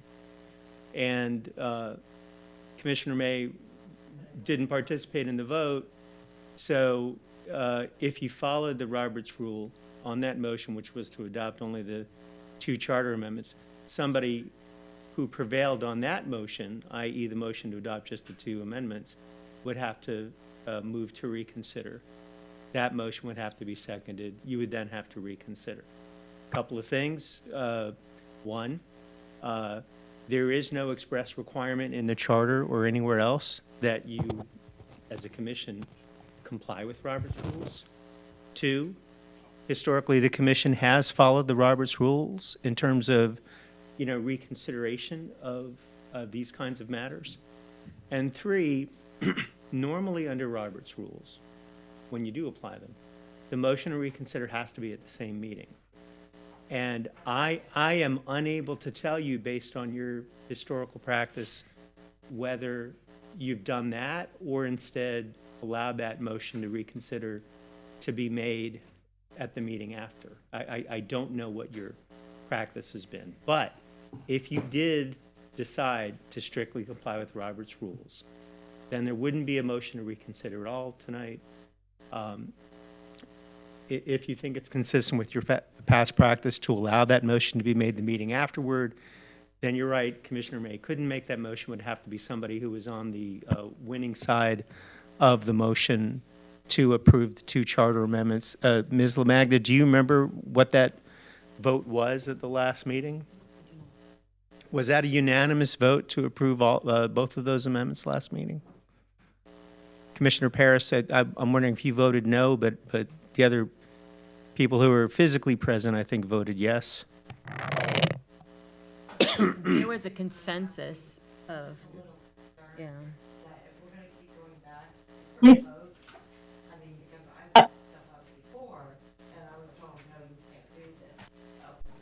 I brought stuff up before, after we've already voted, and then I was told you couldn't. So if we're gonna start doing this, I wanna know, because I'm gonna start, I don't like that vote, so I'm coming back. Well, it's up to you as a city commission That's whether you're why going it to didn't follow make any Robert's sense rules. to me, because that's how I've been told no before. So last time, if not I saying recall, I'm it was going against up what one. she's saying, Hello. but I just don't, we have one practice, and I don't wanna have to, do you get what I'm saying? Mm-hmm. If we're I gonna do. be wishy-washy, that's fine. Yes, ma'am, Commissioner. Thank you. So the vote, I believe, was 3-3. Is that correct? So 3-3 means it was tied, 3 yes, 3 no's. So I am the fourth vote at this particular point. Can we make a decision on a 3-3 vote? I was under the impression it was a 3-3, 3 against and 3. Okay.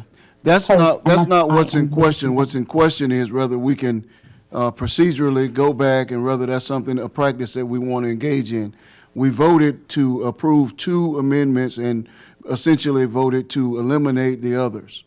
So it wasn't a 3-3 vote on that. It was 3-3 on one issue. And then, so the issue is, can we procedurally go back and do that? And we have always followed Robert's rules. That's something that I think we should maintain. It's not codified, but that's what we followed, and I don't think we should digress from that. So essentially, I don't think that according to that, you can be the person to reconsider. And we need to clarify who voted for what.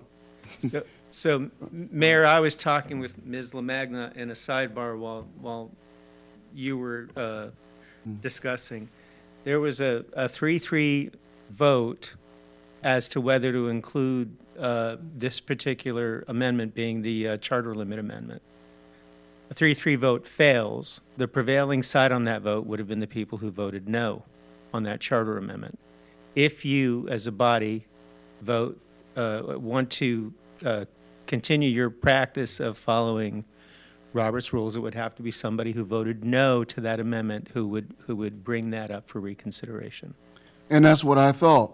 And the 3 people who voted no, one of those people would have to say, let's reconsider. And the question is, and I want to move to this, do any of those 3 people who voted no want to reconsider that? The people who voted no, could we know who they are? Just for clarification, that would be Commissioner Henry, right? It was Commissioner Henry, Commissioner Reed, and myself. yourself. Yeah. Do either of you want to reconsider that and take it back and revisit that?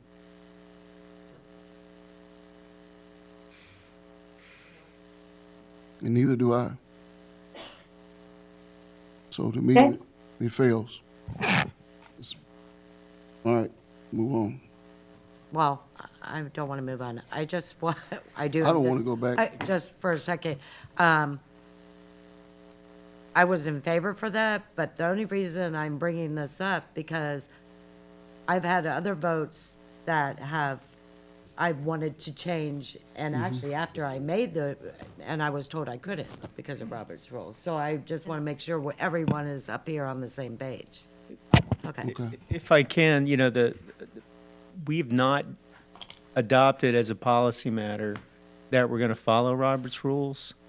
Like I said, to my knowledge, it's been your historical practice. And as I said a minute ago, I don't know how strictly you've implemented in terms of when that motion to reconsider could be made. As a matter of follow-up, would you like to see a resolution come forward? I would. Where you officially adopt Robert's rules so that we don't have confusion on this issue? And we've had that question before that we don't, it's not formal. So I'd like it formal because we've always used it. It's even in this matter, it's what we've referred back to. So we'll bring that back. Okay. Ms. LaMagna? Okay. I'll take it. Oh, I'm sorry. Again, we're on item 11A. This is the setting of the tentative millage for fiscal year 24-25. This evening, under the direction of City Manager Derek Fletcher, the city's Budget Committee will offer a brief presentation regarding fiscal year 2024-25's proposed budget. Additionally, we'll offer 3 millage options for the Commission's consideration. As a reminder to the public, tonight's action is only setting the advertised millage rate, or more simply stated, the not-to-exceed millage rate. Mr. Fletcher would welcome the opportunity to host a budget workshop in August to offer further insight into the budget and provide updated information prior to our September budget hearings. To begin this evening's presentation, Natalia Eckroth, our Chief Financial Officer to present.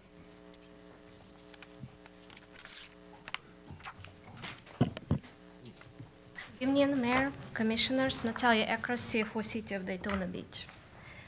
So City Manager selected this year 5-member budget community, and the members are Drew Driscoll, Deputy City Manager, Andrew Holmes, Assistant City Manager, Natalia Ekros, CFO, Fred Coulter, Budget Officer, and Jim Sexton, HR Director.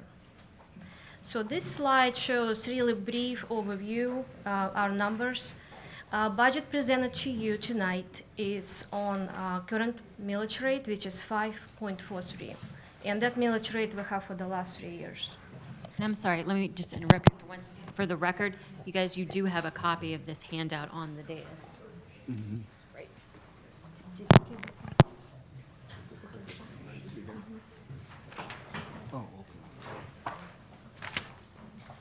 Okay, ready? So citywide budget this year, $359 million. General fund proposed budget, $151 million. So our taxable values on existing properties went up 7.47%, and it went up to $9.1 billion. So taxable new construction, it's $378 million, and it approximately generate about $2 million in tax revenue. So 1 mil brings $9 million. After we do net with our CRA funds, it will bring 8.1 million. And rollback, 5.712. We have a typo on this presentation, and I apologize for that. So this graph shows historical millage rate starting from fiscal 2015.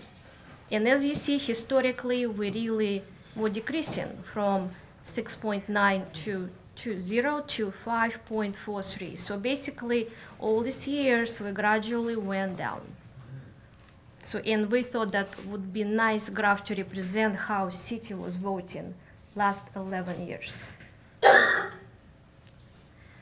This slide shows where we stand here in the county, our city of Daytona Beach, and you see we in gold color. So we are somewhere close to the left side, which shows lower tax rates.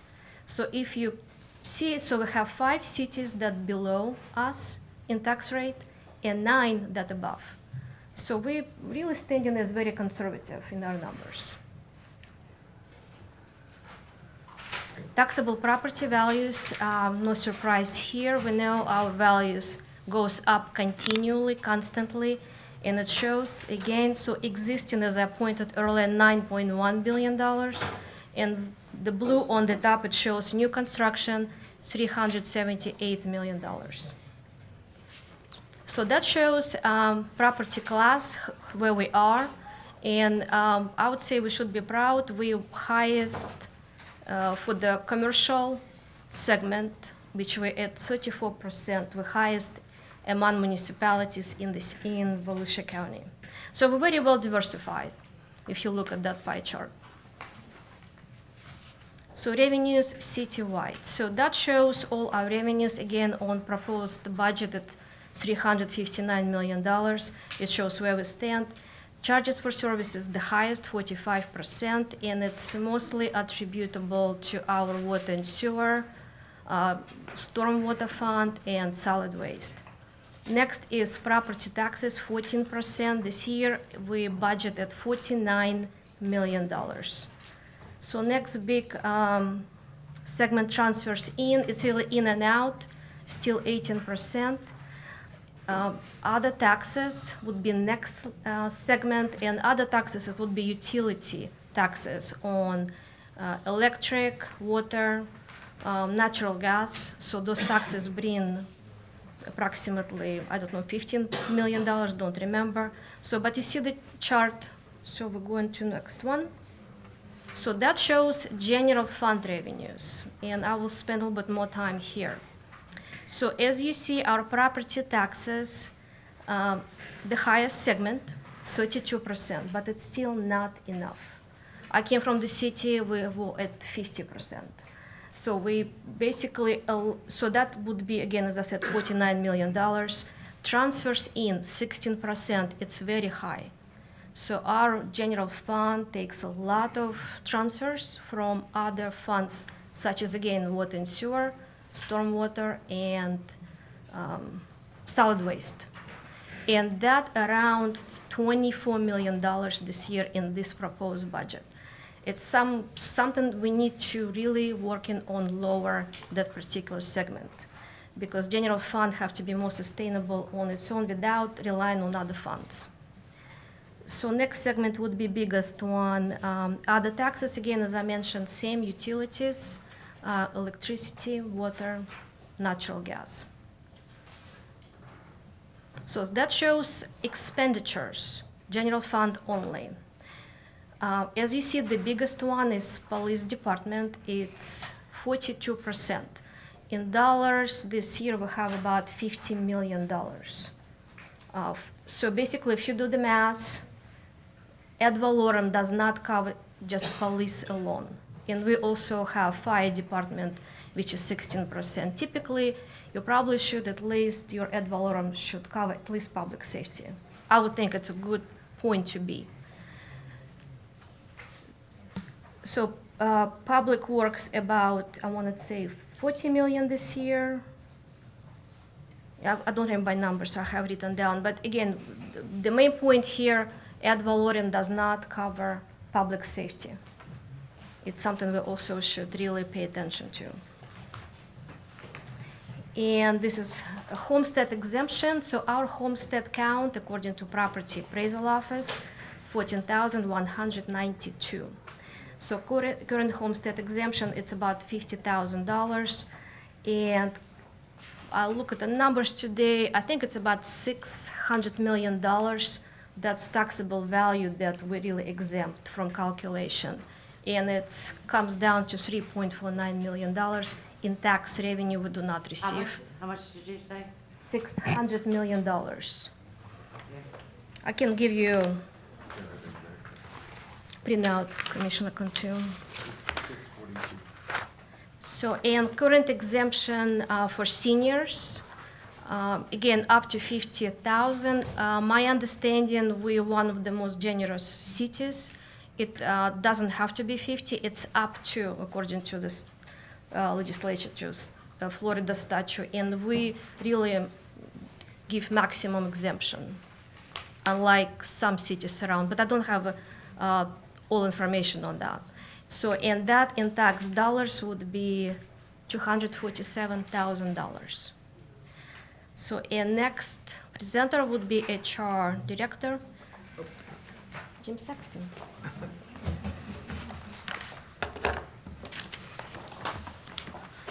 Thank you, Natalia. Jim Sexton, Human Resources Director. One of the things when we go with the flat millage rate based on the property value increases, it resulted in about $5 million in new money, 4-point-something net of CRAs. And this slide right here shows you that our personnel costs going into next year eat up the entire amount of new money. We got about $3 million across all funds and our raises that are scheduled for next year. About 2/3 of that is out of the general fund. Just want to remind everybody that the collective bargaining agreements expire at the end of this next fiscal year, so September 30th of '25. So we'll be negotiating those collective bargaining agreements going into May, June of next year.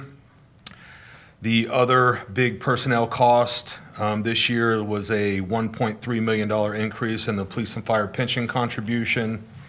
And our group health insurance went up 12%, which was about $1 million. So as you can see, that pretty much covered that right there. Now, just so you know, one of the biggest expenses at the city is our personnel, our human resources. We have 996 budgeted positions.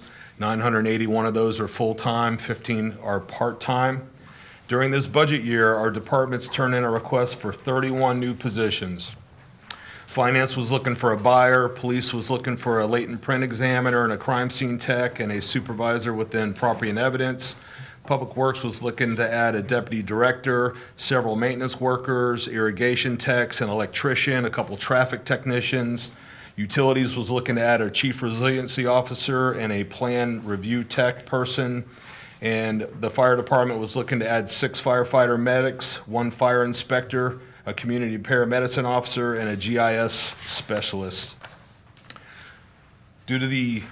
Listen to the commission's priorities at previous meetings and the budget committee assessing the needs of the departments, we are recommending that you approve 17 new positions.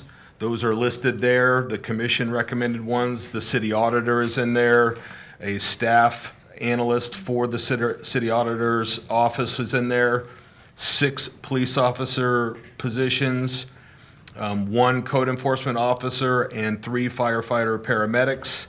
Those are the ones recommended from the commission, and the budget committee then approved the community paramedicine officer, the buyer, the chief resiliency officer, the utility plan permit technician, and the street sweeper. We have a piece of equipment that we do have a 3rd street sweeper, so we went ahead and approved the employee that will drive that around. So due to the budget constraints, the other 23 positions are going to be are not recommended for approval. So just so you know, the net impact, give or take, is about $1.2 million to the general fund and a couple $100,000 to the non-general fund. So that is the personnel in a nutshell, unless anybody has any questions. And with that, I'll turn it over to, I always call him Chief Driscoll, but here is your Deputy City Manager. A little bit of everything today. Just one correction, that community paramedicine officer, it's funded at $1. It's a grant-funded position. Just want to clarify that. Again, Drew Driscoll, Deputy City Manager and Fire Chief.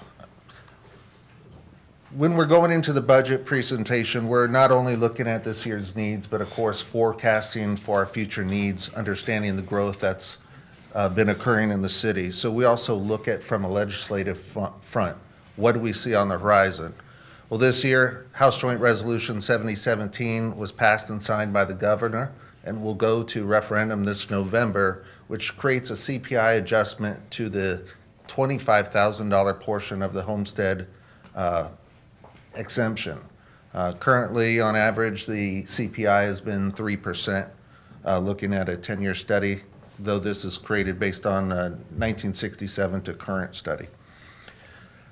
House Bill 7073, this offers a new exemption for affordable housing.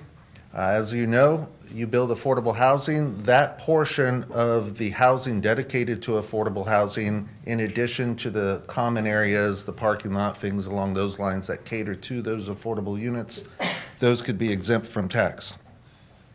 Previously proposed legislation was an additional 25,000 homestead exemption that was in 2022, Florida Amendment number 3. Just this last session, we had 2 different bills requesting a 2/3 board approval for millage rate increases. Another one was a 2/3 majority of the electorate to improve millage rate increases. And as you've been aware, there's been a lot of conversation about placing a cap on utility fund transfers, whether it's stormwater utilities. And as we saw from Natalia, that's what helps balance our budget, is our transfers in from our enterprise funds. So we wanted to present 3 options for you this evening. Option A, our growth public safety option. This is a proposed 0.50 millage rate increase. This offers us new capital projects of $2.48 million, new public safety capital projects of $4 million, and you could see the total ad valorem net of CRA, what that would bring into the city. In option B, we're considering this our maintenance. How this was derived is the new positions that were discussed by the City Commission. We calculated the cost of that. That equates to 0.15 mils. So this gives you a millage rate of 5.58. And then lastly is option C, which is the current millage rate of 5.43, which we're calling our flat rate. Budget Officer Frederick Coulter provided you a proposed budget from the city manager, which is currently set at the flat rate. When we go through these budget options, this is repetitious of what we just saw. Let me make sure I'm flipping my page to keep up. In this first option, you'll see that we have additional money for new capital projects as we're able to free up operating costs while still covering the needs of the public safety, police, and fire to capture the growth that's occurring in our city. These capital projects in option A, again, these are just options. You'll see that these are based upon the priorities of the departments that submitted capital projects to the city that we could afford. And the second half of option A is the new public safety projects that occur because of the 0.5% millage rate increase, or proposed millage rate increase. Again, these could change as long as the budget adjusts and balances. Fred loves a balanced budget. And option B, our maintenance. Again, you'll see a slightly reduced new capital project in addition to elimination of the public safety projects for the most part. Here you'll see the projects that would be proposed. This is fully funding our roof and air conditioning replacement to maintain the facilities that we currently have.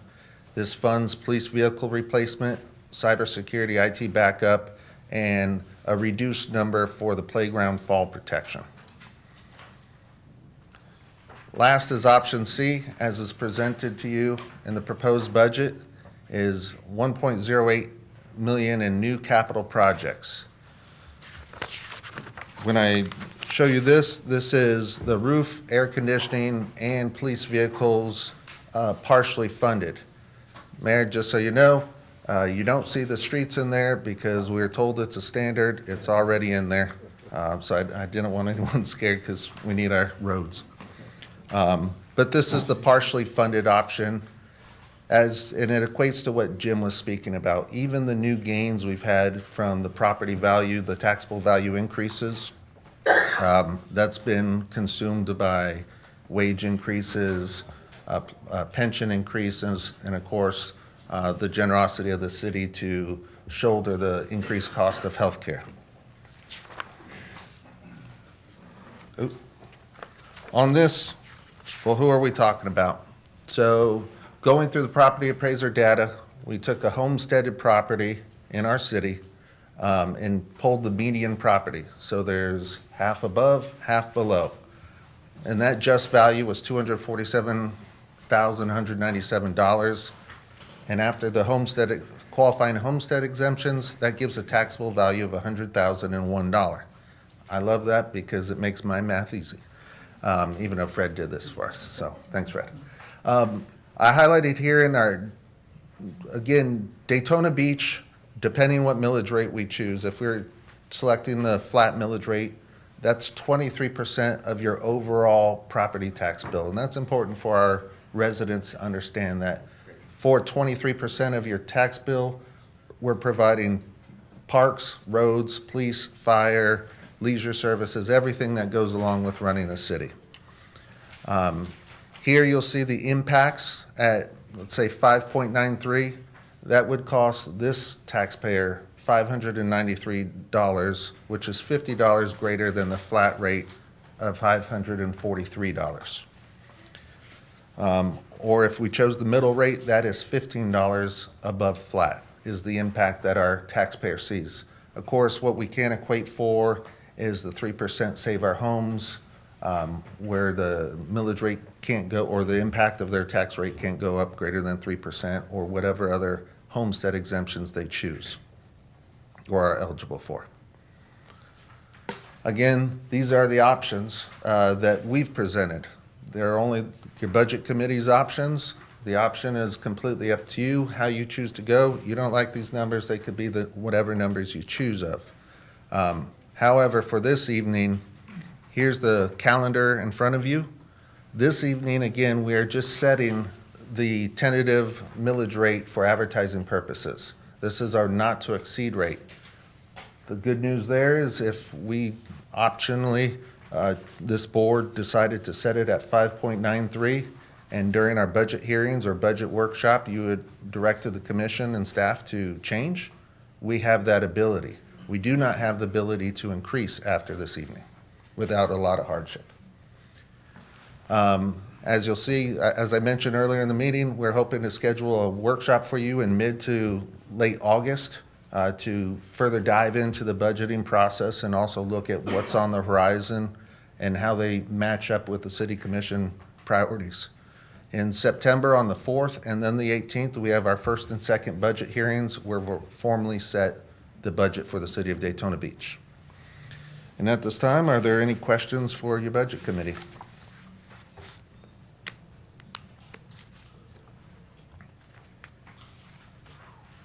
I have no questions. I think you guys have done a good job there. I honestly think this is one of the better presentations that I've seen in 12 years. So good job. A little back pocket thing that I've been keeping. We know that the Army Corps project's on the horizon. So when we refer to trying to balance the budget with transfers in, we're trying to steer clear of stormwater because we know that expense is coming. So we see that in the future and we're trying to plan for it today to make it a little bit easier for whatever we could do when that time comes. It's going to be painful. Yeah, that's why it's in my back pocket. Yeah, well, good job. All right. Good job. Thank you.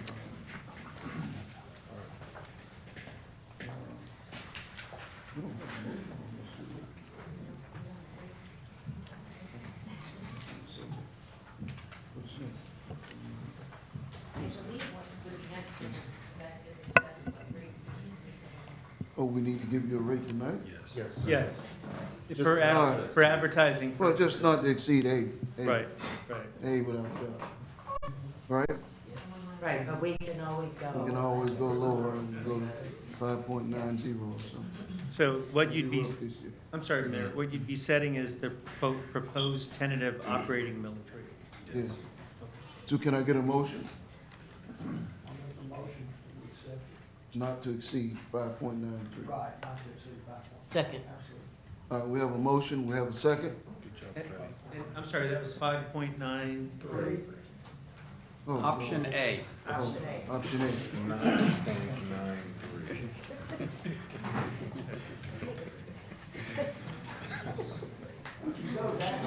Yeah. Yes, you can go. that's correct. All right, we have a motion and a second. Do we have any questions or comments? All right, all those in favor, let it be noted by saying aye. Aye. Those No. opposed, same sign. You got a question? No, I'm not.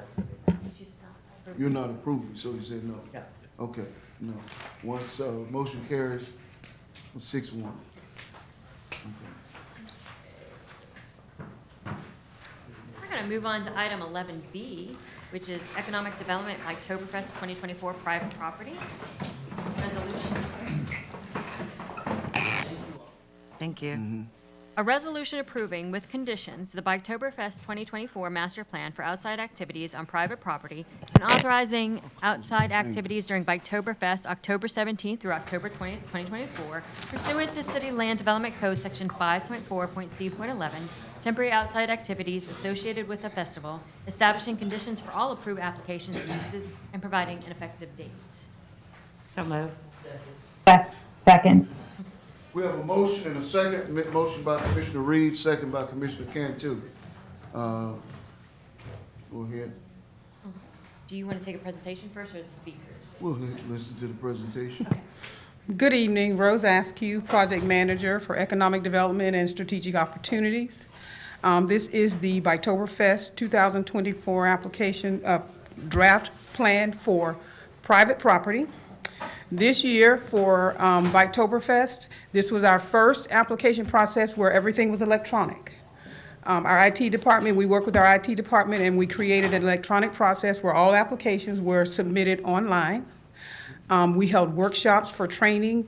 We held meetings with applicants and sat down and helped them to input all of their information. And I have to say, based on the documents we received, the submittal was much more improved than when we were getting the paper process, and we were able to get it all done within a 45-day period.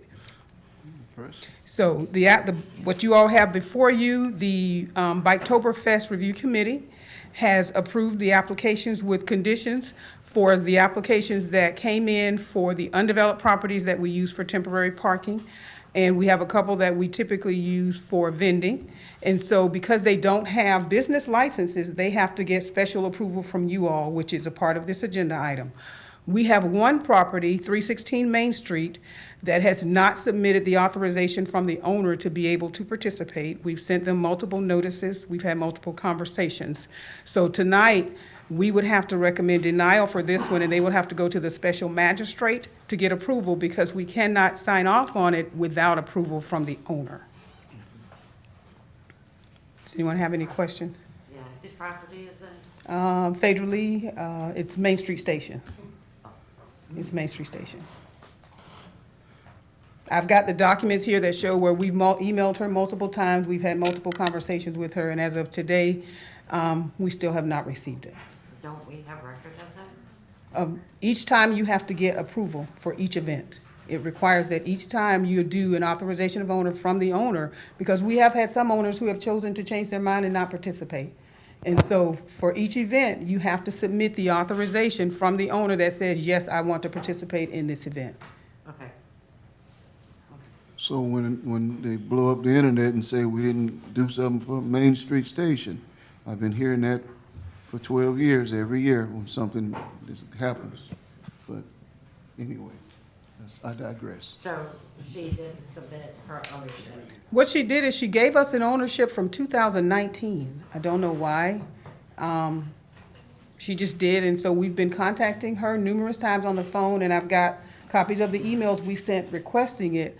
The latest one was July 1st requesting it, and we got something back on the 9th that kind of gave just a little remark relating to. But my question is, don't permanent licensing have that?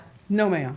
We don't have that? No, ma'am. That's submitted as part of her application documents. That has to be provided. At all, and nowhere in the city knows who owns different properties. We know who owns it, but we don't know that they haven't provided us authorization to have these activities on their property. That's what I was asking. Yes, ma'am.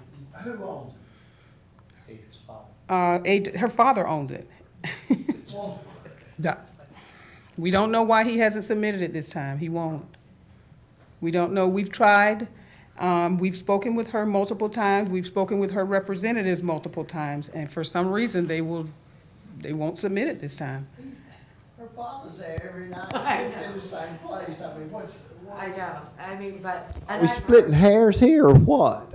No, sir. It doesn't make any sense to me that you've got to have something special when Daddy owns a place and he's there every day. It's not special. It's authorization from the property owner. We've literally had applicants who have, property owners who have not authorized, and the property's been in the master plan, and they were going to sue the city. It's a requirement for any development or any kind of activities on any properties we have in our city that the owners of those properties have to give you authorization before you can have any activity. So, who applied for what here? Did anybody apply for anything? Yeah, the application that we got is Yeah. from him. Okay. To have it, but you're not understanding what I'm saying. But It's from what it's from Phaedra to be able to have it on his property. And so we asked for it. She gives it to us every single time. This is the first time we've not gotten one. And I've got records that show 15 years back. Commissioner Strickland, I agree with you right now because this actually didn't always happen. It happened since I've been up there. You guys just started this because I've heard from some of the owners, I think a couple years ago, asking for ownership when we know who owns these properties, but. And he's there every day. I don't see why they would have to submit that every single year when they've been doing this for years. Well, ownership changes. Ownership changes. And so we have to verify that. Also, proof of ownership But if you put the application in it, Ma'am, proof of ownership has been required the entire time. We've never been able in this city to be able to allow you to have activities on someone else's property without them giving you authorization to do it. But you just said he owns the property and he submitted the application. Miss Phaedra submitted the It's application. his daughter, for crying out loud. she runs it. But I don't own it. Ms. Askey, could I ask a question of Sure. clarification? Part of this resolution is seeking, should certain properties find themselves to be in compliance by August 1st of 2024, they would then be permitted into the master plan, is that correct? That is correct. But we can't recommend approval tonight because we don't have those documents. And so what happens is, if she can get it in by August 1st, the magistrate can give her authorization, and those are in the master plan guidelines. Point of clarification, the resolution that I drafted provides that for the properties, for this property, 316 Main, that the applicant would need to provide a notarized authorization. It's the commission approving the application, subject to them doing that after the fact. That's the way I drafted the resolution. Staff looked at it, I wasn't aware that wasn't the intent. You have final say over it if that's the way you want to do it, Commissioner. So Ms. Askew is saying that staff is recommending that you reject the application. Based on the staff report, I had drafted your resolution to approve that application so long as they then submit authorization of the property owner before August 1st. That wouldn't require a special magistrate meeting. It would just require them to submit the application. That's the way the resolution's written. So. Commissioner Strickland, can you call her and tell her, or I'll call her? Yeah. I mean, you guys are passionate about this because you know them, but what she's telling us is this is the requirement for everybody, whether we know them or not. So since you know them, tell them we're trying to give them a chance to get it done. Commissioner Cantu made a good point there. Year after year, if the same people are there, to have to jump through that same hoop. Everybody's done it but them. Yes, everybody's done it. But no, but I can That's tell why- you, we did request this. But We haven't been requesting this every year. This started when I became commissioner, because I know it wasn't, because there's a few of them on Main Street that was like, what the heck? Why do we have to start doing this? So this hasn't been being done. Point of clarification, what she's talking about are had to start getting specific types of ownership documents. They've always had to provide proof of ownership. I've got the records. I would be glad to make copies of all of those years where we've asked for that information if that's what you all want to have. However, what started to happen was the documents that we were getting when we would go to Volusia County site or Sunbiz site, they were not consistent. So we were directed as staff to have them to provide very specific documents. Volusia County Property Appraiser's website, if you're an LLC, we want to see Sunbiz to see that the person that's signing off on the authorization has the authorization to allow you to do that. But we've always required that because as a city, we cannot allow anyone to have activities on someone else's property that they do not own. And we know that people do them. That is correct. And we've had that issue, with Bike Week and Biketoberfest applicants before. at this property? No, but other properties, not at this property. So just to be clear, Ms. Askew, what we're talking specifically about, though, is authorization of the owner to have activities XYZ. Correct. And those are the issues you've had before, where you've had landlords contact you after the fact. Saying, how did the city allow this on my property when I didn't authorize it? Okay, so can we move this forward, and by August 1st, she needs to turn it in? And I apologize if there's confusion between Ms. Askew and me, and it wasn't my intent. But I have drafted the resolution to say that so long as they provide the notarized authorization of the owner by August 1st, they're in, not that they'd have to go to a magistrate. So. Then I'd like to approve that Yes, by yes, August like that. 1st, and I'm making a motion. Well, that's when the resolution already is. Yeah. Right. Oh, it does, okay. So I think we should probably just have Ms. Askew continue with the other Go ahead. items Yeah. in the report. No, that was the only one. We had items that don't have business licenses that require your special approval. And then we had this particular item where we never got all of the completed application information for it to be processed completely. And I want to point out a clarification for the benefit of the commissioners in case you read the resolutions that were distributed to you on Friday. Ooh. Ms. Askew did clarify one thing, and that is that the way it was originally written on Friday, the conditions that are applicable to all of those properties that were mentioned in the staff report is not having BTRs, business tax receipts. I had thought, based on your prior practice, that they would be required to get the BTRs by date X. And Ms. Askew, what you explained to me is that traditionally, with regard to those kinds of applicants, the ask has been to approve those applications and waive the obligation. to get That is BTR correct. For those specific properties, and that's what the modified resolution does that I distributed later, and that's in front of your dais tonight. That is correct, yes. I have another question. We've been allowing the chamber or whatever to take the applications and they bring them into us and stuff. Why are we doing that? Why couldn't we just go back to, or go to, if we ever did, having the vendors or whoever come over here to our office and they would know, at least after 1 year, that they better bring everything they need to get signed up, rather than us. I can't say what I think it is the way we're doing it, because it's not appropriate. Commissioner Strickland, that is exactly what we did this time. They applied directly to the city via our online, via our IMS system. They didn't apply through the CVB. They applied here directly to the city, and city staff processed the applications. And just in terms of marrying up the process to what's written, Mr. Brown and Ms. Askew and I have been working on updating the guidelines to make them a little clearer and simpler. And when and if those come to you for approval, we're also going to have to revise that contract with the chamber to have that consistent with what we're talking about here. Okay, thank you. Can anyone tell us how much money we take from the permits? There is a report that I have provided to the manager. I don't have it here with me tonight, but we do have a 10-year history that we did for Mr. Fletcher that for each year tells exactly how much money we take in. Okay, and can anyone tell us how much it cost us? I just want this out in the record so that you know that this is information. I've shared this with the manager. How much it cost us to execute Bike Week from the city's perspective.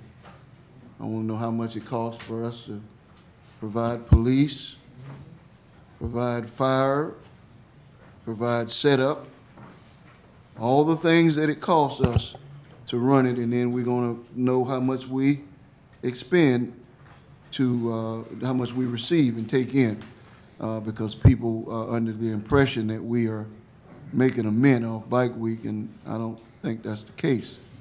So I think it's time for us to really look at that and look at what we're getting as a city and what it's costing us, and for them to begin, somebody to begin to pay their fair share. So that's the road that I'm planning for us to head down as a commission as we get more information. So I can work with the departments and find out exactly what their costs are, and Mr. Driscoll can tell you I have been asking those types of questions because Mr. Fletcher has already given us that directive. Good man. He's on his job then. Thank you. I would like to say thank you to Mr. Brown. Since they started it in Rose with this Bike Week online and everything, That's good. I've had so much less phone calls. It's been very running smooth, so thank you both. But I would like to approve this, and Definitely. someone call Phaedra, or I'll call her, you call her. I might be called, so she- Okay. I still have a question, Mayor. Go ahead. Question. Rose, I know that you guys did a new upload system, so maybe this is why it's missing for the Full Moon Saloon property at 734 Main Street, page 489 in the agenda. They're still asking to do paid parking on these unimproved lots, which do not follow, don't meet the criteria for doing paid parking on the lots. Yes, also, we received an email from Miss Amy Pyle relating to that. Okay. She also provided one for Bike Week.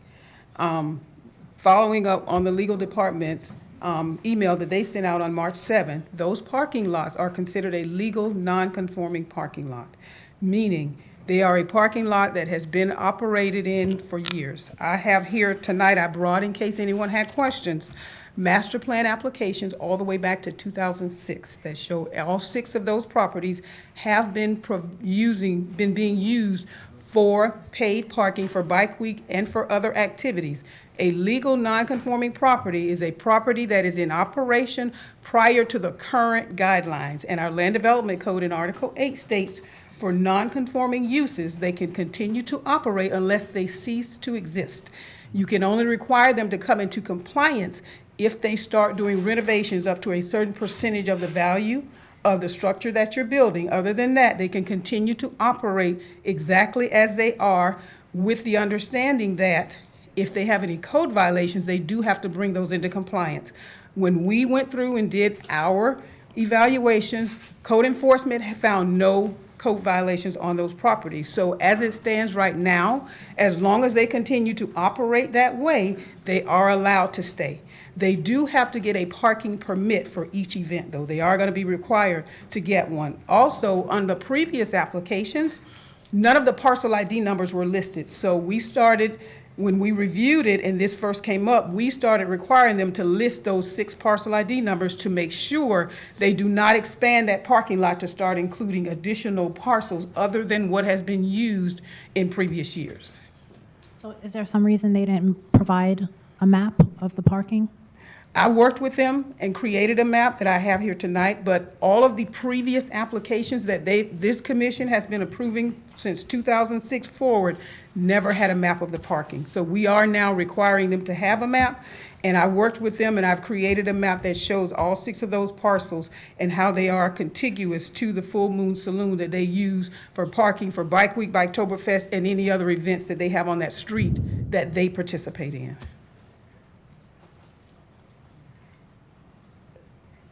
Go ahead. Well, I wasn't actually aware that the Full Moon Saloon parking lot was included in the master plan. I don't know why it would be if staff's determined that they're a legal non-conforming use. They don't need your permission to use that property in that way during a special event. And just for the sake of clarity, Ms. Askew cited an email, but I didn't determine they're a legal non-conforming use. Yeah.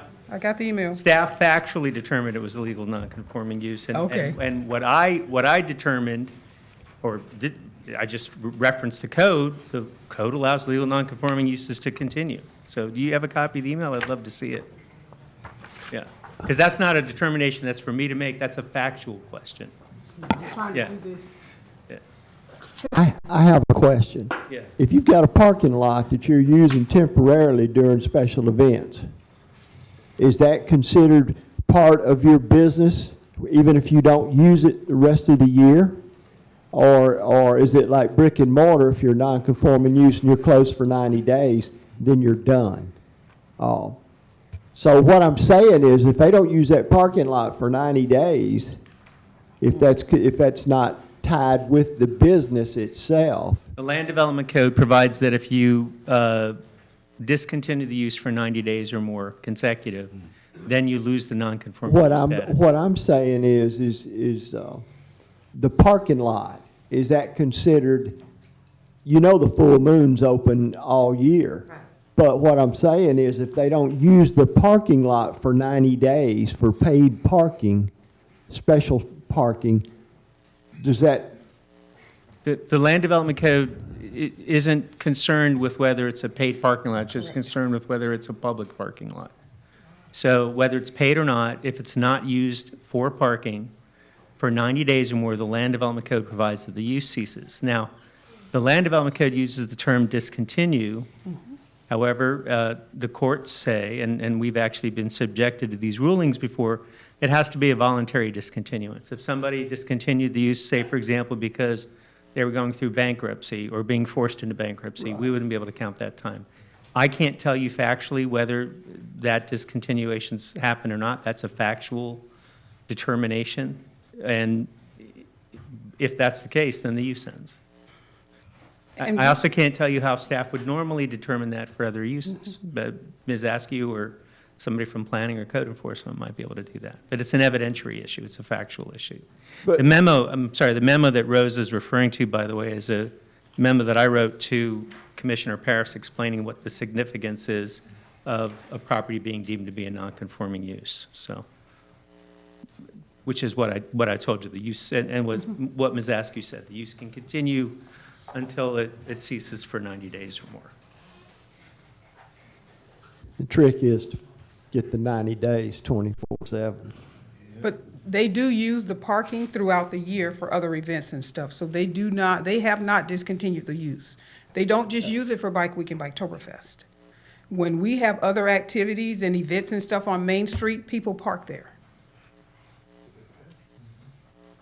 we don't determine whether they pay or not. It's being used as a parking lot for vehicles to park on it. Whether or not they pay, we as a city have nothing to do with that. But for Bike Week and Biketoberfest, because they want to charge to park, that is why we have it on here. They're charging them to park as part of their application to be able to participate in Bike Week and Biketoberfest activities.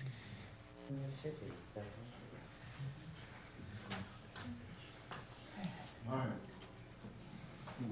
We ready? Ready to hear from the speakers? So we can get moving. We're gonna be here all night tonight. Our first speaker is Amy Pyle, and on deck is John Nicholson. Thank you, Ms. Askew. Good job. I gotta change my whole statement. Yeah, well, a lot of my questions already got answered. Thank you. But that still leaves us with a lot to unpack here. Okay. The full moon has. State your name and your. I'm sorry, Amy Pyle, 136 South Grandview. I'm going off script here, so. The property looks awful. If it is indeed allowed to be used for parking, because it's been used for parking forever, we have to have some kind of standards. I mean, I don't know if you looked at the little video that I made. Did anybody see it? I kind of made a video of some still shots and walking down there. It really looks bad. So if we're interested in cleaning up blight in the CRA, which is what the CRA is all about, this is a huge chunk of property. The fact that it has been used for parking during Biketoberfest and Bike Week is a staff failure. I'm sorry. It's in the master plan guidelines in sections 3 and 4 or 4 and 5, I forget which. It talks about 2 areas during Bike Week where you're allowed to do paid parking, and this is not one of them. There are 5 houses there. They got torn down, and they started doing parking there a long time ago. There's a crappy chain link fence on one side. There's light poles that I can't even imagine why they got permits to put light poles in the middle of 5 vacant residential lots. But this has not been taken care of all these years. So now, moving forward, now that we know they're allowed to have a parking lot there, it is only used during, occasionally in between, but Bike Week and Biketoberfest, someone will sit out there with a little, hand-painted sign that says $20, and they're waving people in. There are standards for paid parking lots in the LDC or in the ordinances. They have to have a sign of a certain size. The hours need to be posted on there, I think, the address, the phone number of a manager. There should be some fencing or something. I mean, just go down there and take a look at this and tell me if this is what we want in our CRA. I guess that's bottom line. I don't know how, I don't know what the rules, code enforcement, redevelopment area standards, somehow just make it look nice. And that's, because you've got residential houses on all sides of that. What about the people that are trying to either rent those places or live there? You're bringing the values down by having a property that is completely unmaintained, and then they are making tens of thousands, if not more, on it every day during biker events. So just consider that. They can invest something in the community and clean it up, make it look nice, put a nice sign out, have it for public parking maybe when they're not doing paid parking. And that's all I would ask. Just make it make sense. Thanks. Our next speaker is John Nicholson, and on deck is Ann Ruby.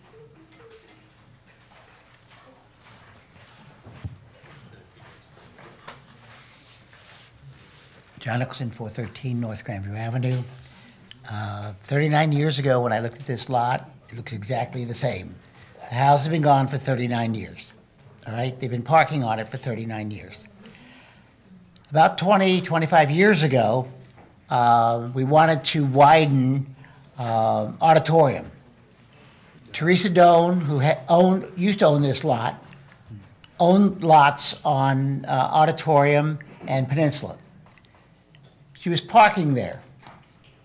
We had passed an ordinance that you either brought the property up to code, which we instituted new codes, or you ceased parking. And several properties, George Anderson being one, Gilbert being another, brought their properties up to meet our new code. Fencing, gravel or some kind of impervious surface. For some reason, this property was never included, and the question is why? Why does everybody else in the area have to meet code except for this property? And it's been, I guess, 20, 25 years since we passed that code. So it is a question that has to be answered. Because either we're going to go with what we originally, when we talked with the chamber into having rules and regulations and having a format that they would then control and would make sure that everybody followed, and we were allowing certain bending of the rules. Well, they got to bend the rules, but they wouldn't do the improvements that they were asking for, all right? Amy, I guess, 5 years ago, had staff walk down Main Street with the fire department, police department, code, and hit all the properties to have them bring up to code. Denny, who owned Froggies, said, well, he didn't make enough money to replace a broken window. And the broken window was there for 10 years.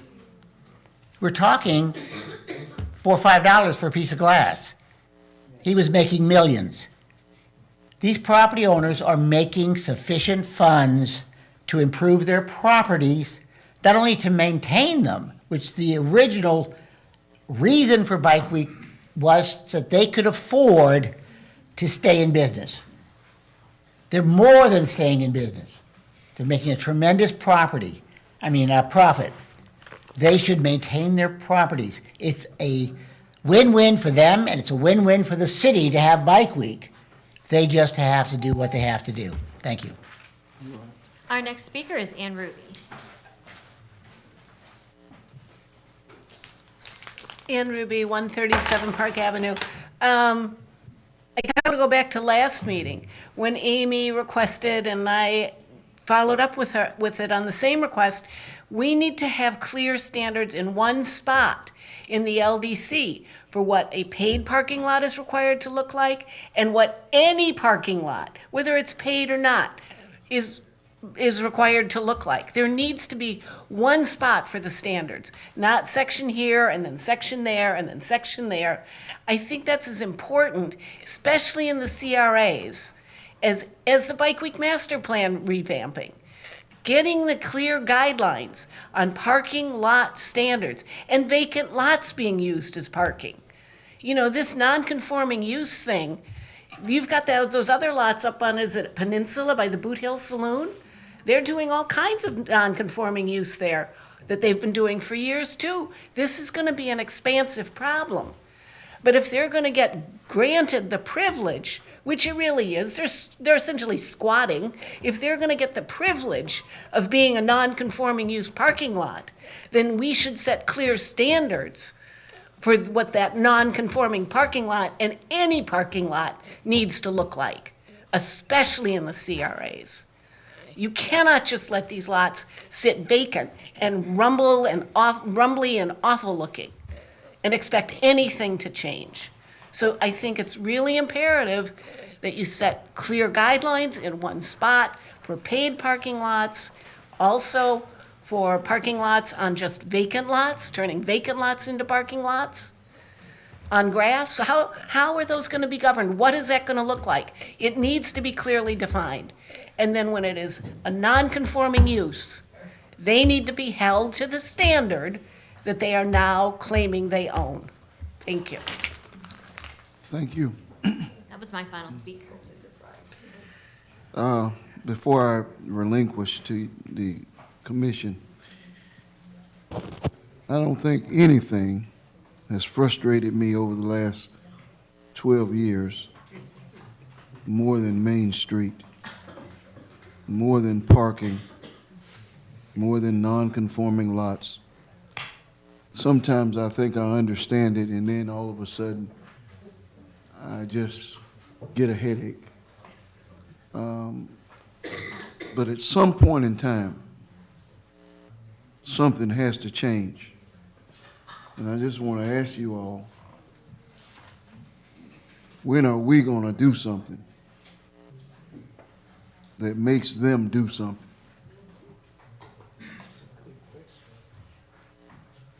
You know, I can recall when I first ran, and I'm just going to be honest with you, I think that one of the reasons that I was somewhat successful in that first campaign for mayor was because I wasn't in opposition to Bike Week. And I'm still trying not to be in opposition to it. But nothing has changed, and everything in Daytona Beach is changing.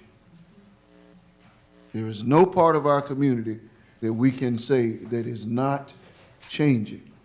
I mean, you know, and that includes A1A. We've got great projects coming up. We're going to start focusing our attention on beachside. Roads are going to be surfaced over there that haven't been. Just a lot of great things. But Main Street, nothing. You know, and so, you know, it brings a lot of money to Daytona Beach. And that's why we've been afraid to get off of it. We've been afraid to get off of it because people make money. Waitresses and folks who work in the bars make more money from Bike Week, and they'll tell you that they make more money during that time than any other time. And we want to be a community that is about entertainment, and bikers, by and large, are a good asset to the community. But at some point in time, the people who are attracting the bikers have to say that Daytona Beach is a better place than some dilapidated property or some parking lot that you don't want to use year-round, because we want Main Street to be vibrant year-round. At some point in time, you might have to decide we want to take a step backwards. And if you don't want to meet the standard, then we as a commission have to say, I'm sick of it. We're sick of it on behalf of our residents. Now, you have downtown, you have Hyatt Brown investing $40 million in a project that he gets nothing. That's, you know, well, it benefits his building across the street, but he's investing in something to make Daytona Beach better. At least he's investing. But we got folks, they're not investing. They're just sucking. And I had some folks on social media who chewed me out last week because they got angry at me because I told them that we have a parasite problem in Daytona Beach. We have people who come into Daytona Beach and they suck up our jobs, and then they drive into other communities. They come back into Daytona Beach and they suck up our jobs, then they drive to other communities, come back to Daytona Beach and they suck up our entertainment. And then they drive back into their communities. And it's not a problem that they do those things. I don't care if you don't live here and you work here, I don't care. But what I don't like is they suck up our jobs and suck up our entertainment, and then they drive back into their communities and they talk about us. Yes. That is a parasite. And I stand for Daytona Beach. So it's time for us to do some soul searching and decide that we're going to do something different. Now, I know that this is before us, and now may not be the time, but something has to change. And what Ms. Ruby was just saying about non-conforming, something. The rules should be easily detectable. I think she was right about that. They should be clear, and they should be in one location. And we just have to come back with something better and different. And I know that that's a diatribe. The hour is late, but I'm sick of it. I'm ready to do something different. And I'm telling you that I'm going to sink my teeth into something different. And I can't just say we need parking. We need this, and the people should be able to make money. They don't have a right to keep having Bike Week and keep things the same. Bike Week and it's a special use permit that we give them, and it is to the, I won't say it's to the detriment of the community, but it is a sacrifice. Daytona Beach residents sacrifice so that this can happen. So they should sacrifice by making an adjustment. And when you told me that George Anderson, and heaven rest his, take his soul and rest with it, but when you told me that he, or someone said that he conformed, if you got George to conform, anybody should be able to conform.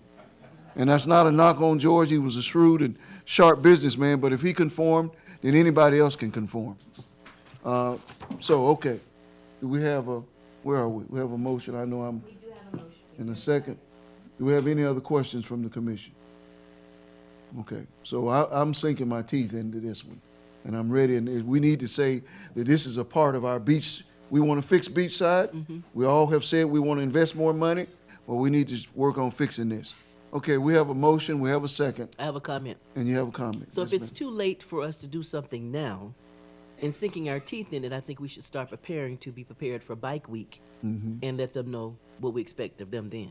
Yeah, I agree. Okay? All right. And so we need to, The manager is aware of your concern, and his team is working on some recommendations to bring forward that you've discussed in the past. thank you. And if I can, your Bike Week guidelines are not going to trump the non-conforming use rule. You can revise the land development code to provide for certain uses or in certain locations. Non-conforming uses can only continue for a finite period of time. You can amortize the use. So that's a change you could make in the code, and that would apply and then supersede whatever's going on with Bike Week. The land development code trumps your resolutions, your regulations. Ben, how do we put that in place? Can we start putting that in place? Yeah. Is Sure. everyone in agreement with that? That means you have to bring us something back to say that this is what it's going to be. Yes, ma'am. City staff's aware of the request that we've heard this evening, and we'll move forward post haste. Okay. So, Mr. Mayor, each time we have a Bike Week meeting, if we do something in February because we learn, we implement in October and we make a change. And each time it's a learning process, but we always have people who fall through the cracks because it's a learning process. So are we ever going to reach a point where we say, okay, people have missed the deadline, people have missed their paperwork, we're just not going to do that? Like, is that the position that we could work toward taking? I think that's a different issue, and I think that's getting better. It's obviously gotten much better this year, and I don't think that that's as much of an issue as these other issues that we're now addressing. And but I think that we're moving in the right direction. Okay. We have a motion. We have a second. There's no further discussion. All those in favor, let it be denoted by saying aye. Aye. Those who are in opposition, same sign. Motion carries 7-0. We're going to move on to item 11C, it's Economic Development by Oktoberfest 2024 Public Property. This is a resolution. A resolution relating to Oktoberfest 2024 from October 17th through October 20th. Providing for certain parking and traffic uses and regulations, suspending parking regulations in the commercial areas of the controlled parking district from October 17th through October 20th, 2024, in accordance with Section 94-218D of the City Code, authorizing the city to operate paid parking lots at various locations in the Main Street area, authorizing various activities on public property, and providing an effective date. So move. Second. We have a motion from Commissioner Cantu, second from Commissioner Paris. Yes, ma'am. Good evening again, Rose Askew, Project Manager, Growth Management. Where do I work, y'all? Economic Development and Growth Management Department. They moved me, yes. I finally stopped saying Planning Department. So this is the Bike Week Master Plan for Public Property. This year, we have two actual applicants. For Biketoberfest, we don't normally have as many as we do for Bike Week. So we have the one for Boardwalk Properties for their bike show, and then we have the second one for Ms. Turner Himes, who is having a very small event this year. She's only asking to close off one street to be able to put a vendor there. She has a total of like maybe 4 vendors. Based on that we're not doing the Summer Festival anymore. She's not doing that. Your discussion earlier about cost, we are picking up a lot of the cost that was typically covered under the Summer Festival. So we will be including that information. All of the things that she used to be able to do with the Summer Festival, now city staff will be tasked with covering the cost and providing staff members to be able to do all of that stuff. But for purposes of tonight, we have the two. We have the bike show, and then we have hers. We have our city's request that we get every year for paid parking at our parking lots throughout on the beach side, and restrictions on parking. So they always ask to be able to waive the parking requirements and to allow motorcycle parking on Main Street and on Dr. Mary McLeod Bethune at certain points. But pretty much that's all that we'll be doing this year as far as activities for the city. We'll be closing off the streets. We will be providing the, and I love saying this, the fats, oils, and grease, the fog requirements that the property owners typically have to do. We will be providing all of that for them. We will be providing the portalets that were used to be provided by them. We will be providing the DJ, the stage. All of those things are now being assumed by the city of Daytona Beach. Okay. All right. We have any questions? I have no speakers signed up for this item, Mr. Mayor. Okay. Do we have a motion? I do have a question. Okay. So, Minister. if I approve this, if I'm approving this, we're inquiring all the cost for their bike week. We're requiring the cost that SAMA, there used to be what was called a SAMA Festival on Dr. Mary McLeod Bethune Boulevard. She is no longer providing that festival. So in order for that festival and for some things on the beach side as well, she wasn't providing them, but if we're providing it on one side, we have to provide it on both to make sure that we're being fair to everyone. Okay, And well, so- this is not being fair to the other businesses on Main Street because they'd want us to pay for their security and stuff. We are, We pay for, we're not paying for their. Yeah, we pay for your security. The city You can't just talk from the audience. Come on up. Yes, sir. I'm not really sure what she's referencing with security.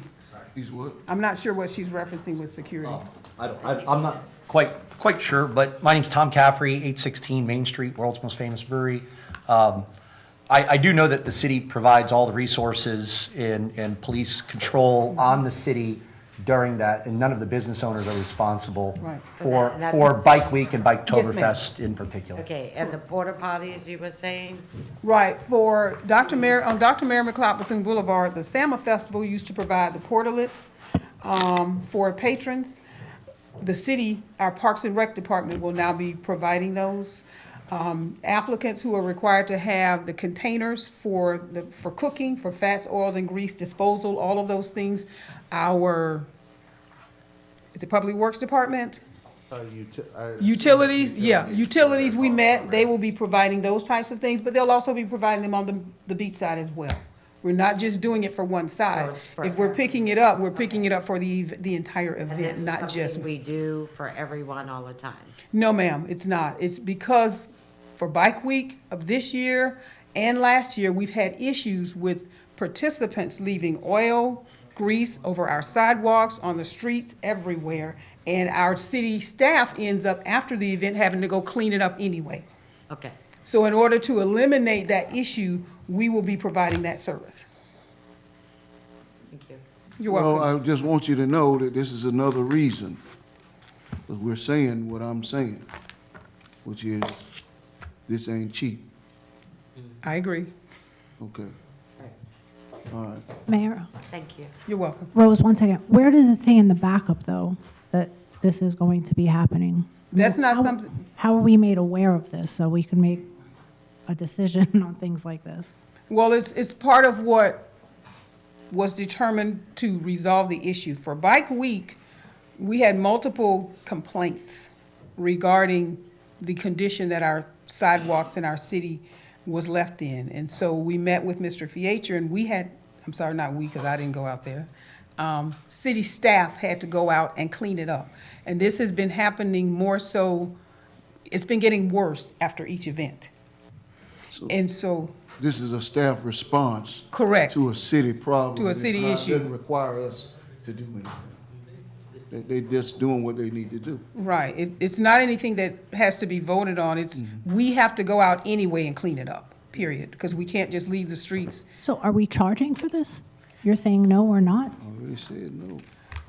I just want to clarify, because if we're, so how much are we paying? I don't know. We don't know what the cost, this will be the first time we're doing it. That's right. So after this time, we will have some figures to be able to provide, but it has not happened as of yet. And so we had a meeting with staff members, and they are supposed to develop figures, provide figures for what that cost is going to be for them to be able to provide those services.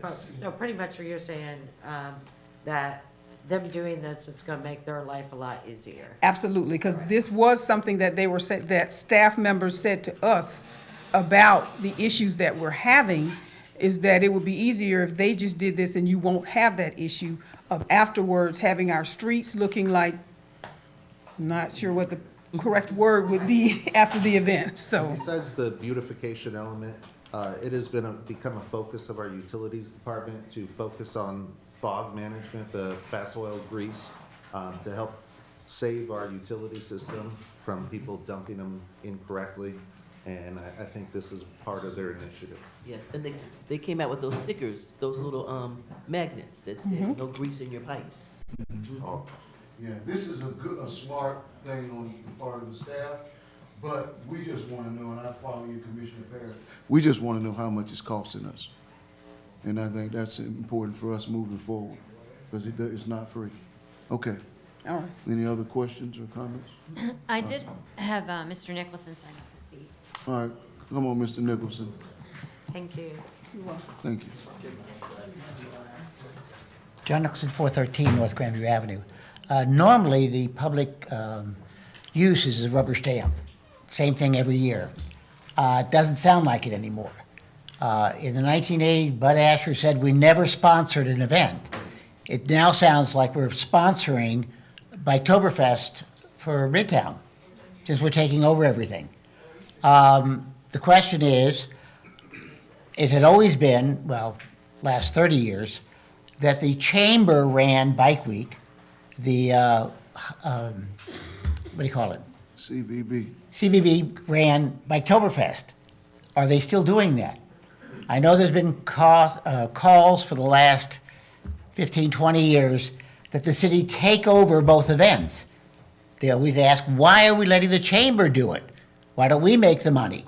All right? So the question is, we've always allowed parking, or had parking, motorcycle parking, on beachside. In the 1980s, we had the football players from Midtown use Grandview, made their money, and brought it back to Midtown. In the 90s, Pat, whatever her name was, Evans, took over the parking. And the Peabody made almost $200,000 a year to put plays and theater at the Peabody. And for some reason, they've stopped that. Jim Morris doesn't want to do that anymore. So are we still going to have motorcycle parking because we need it? All of those locations that we had on and off Main Street, there are like 14 locations, housed a lot of motorcycles. Years ago, they used to park in front of my house, 4 blocks away, until I devised a way of parking all along Main Street. So are we going to get rid of all that parking? Because that is public parking. So we used to have it on, what, every street till Peninsula. So what are we going to do? Are we changing what we did for Bike Week? Is the High Board not going to do anything anymore? Is the Chamber not going to run Bike Week? CVB not going to run Biketoberfest? If we're going to change, that needs to be a public conversation, because they're doing it on their dime, are we qualified to do the advertisement that CBB does? We're not qualified to do that advertising. We don't have the staff that they have. They've got 17 people to run the CBB. Are we going to hire 17 people to do advertising? Run the, all the stuff that they do? Thank you. Okay, thank you, sir. All right, is that the last speaker? Do we have any other comments? No? Okay, we have a motion. Did I have a second? Okay, I did. Okay, I had a motion and a second. Who was it? It was Commissioner Cantu and Commissioner Paris. Okay. Got a motion and a second. All those in favor, let it be noted by saying aye. Aye. Those opposed, same sign. Motion carries 7-0. Is that it? All right, that concludes our, the business portion of our meeting. At this time, we will hear from the commission, and we commence with, who was it tonight? Commissioner Reed. Commissioner Reed? Yes, sir. ma'am. I just want to bring two things to your attention. The Medallion Health Fair will be held this Saturday at the Cherry Center, something that Commissioner Henry and I supported. It's regarding mental health. It's an opportunity for us to learn more about that. It's open to the public. There will be speakers, and I just want the community to know, please come out. I've been involved in this since its inception. It's its third year. One of our own Daytona homegrown kids, Kiana, is responsible for this. She is a business owner here in our city, and I hope we come out and participate. Then the other is our Midtown concert for the month of July will be this Saturday. I think the flyer says that the group is going to be Soul Fire. I've never heard them, but line dancing starts at 6:30. Oh, it's my mic? It's on, right? Oh, you just telling me line dancing? Line dancing starts at 6:30, and then the band will perform from 7 to 9. So join me. I'll be there. That concludes my comments. All right. Okay, Commissioner Paris? Commissioner Strickland and I went to the grand opening of Bistro 35 Bistro and Wine, and it's on Main Street. So it's another business coming to Main Street, so please support local. Also, Tom and World's Famous Brewery on Main Street, thank you very much for being there as well.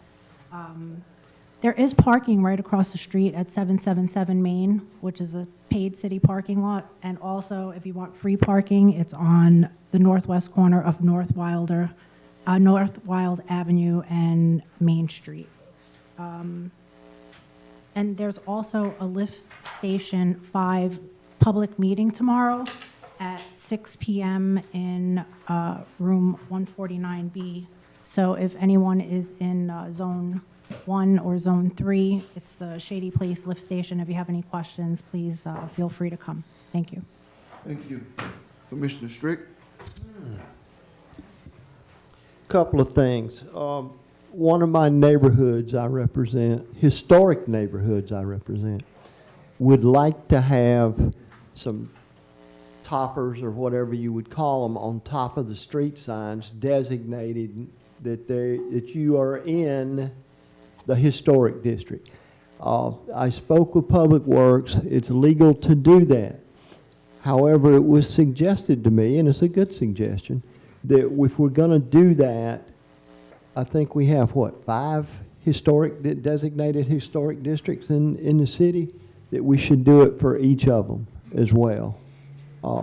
Just the thing that sits up on top of the street signs, it would say you're in the... Could I offer some feedback? I apologize. During your city commission workshop, when you're establishing priorities, the idea of branding our destination, our city came up. And coming forward in the near future is a branding proposal and presentation.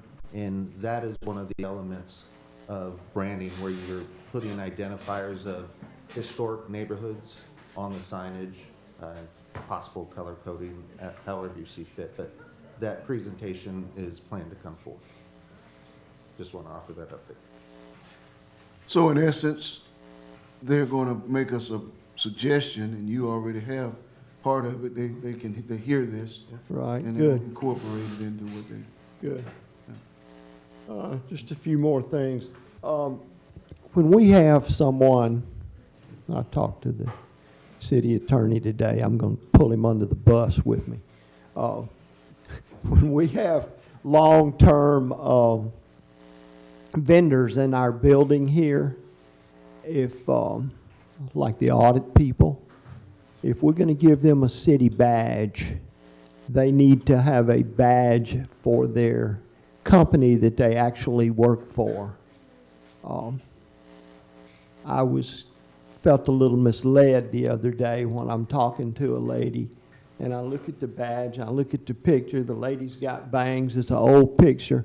I think she works for us, but she actually works for the auditor.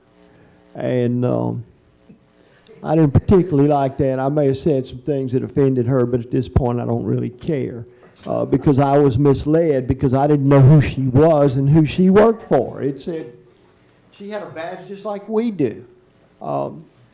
If you're going to give them a badge, because they're going to be here a while coming in and out, I understand that. I don't have a problem with that at all.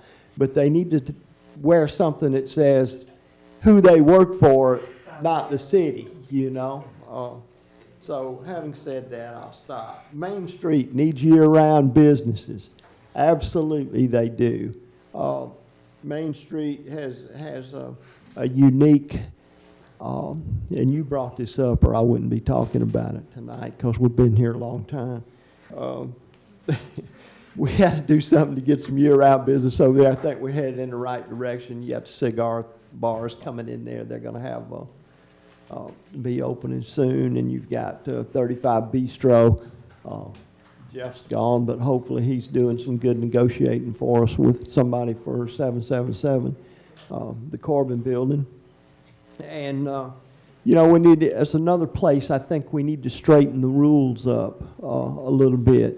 From what I know, the businesses that are there can do a special event thing or whatever, like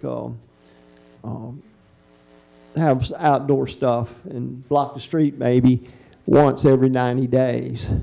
We contract with a production company, Mr. Al Smith. I like Al, don't have a problem with him at all.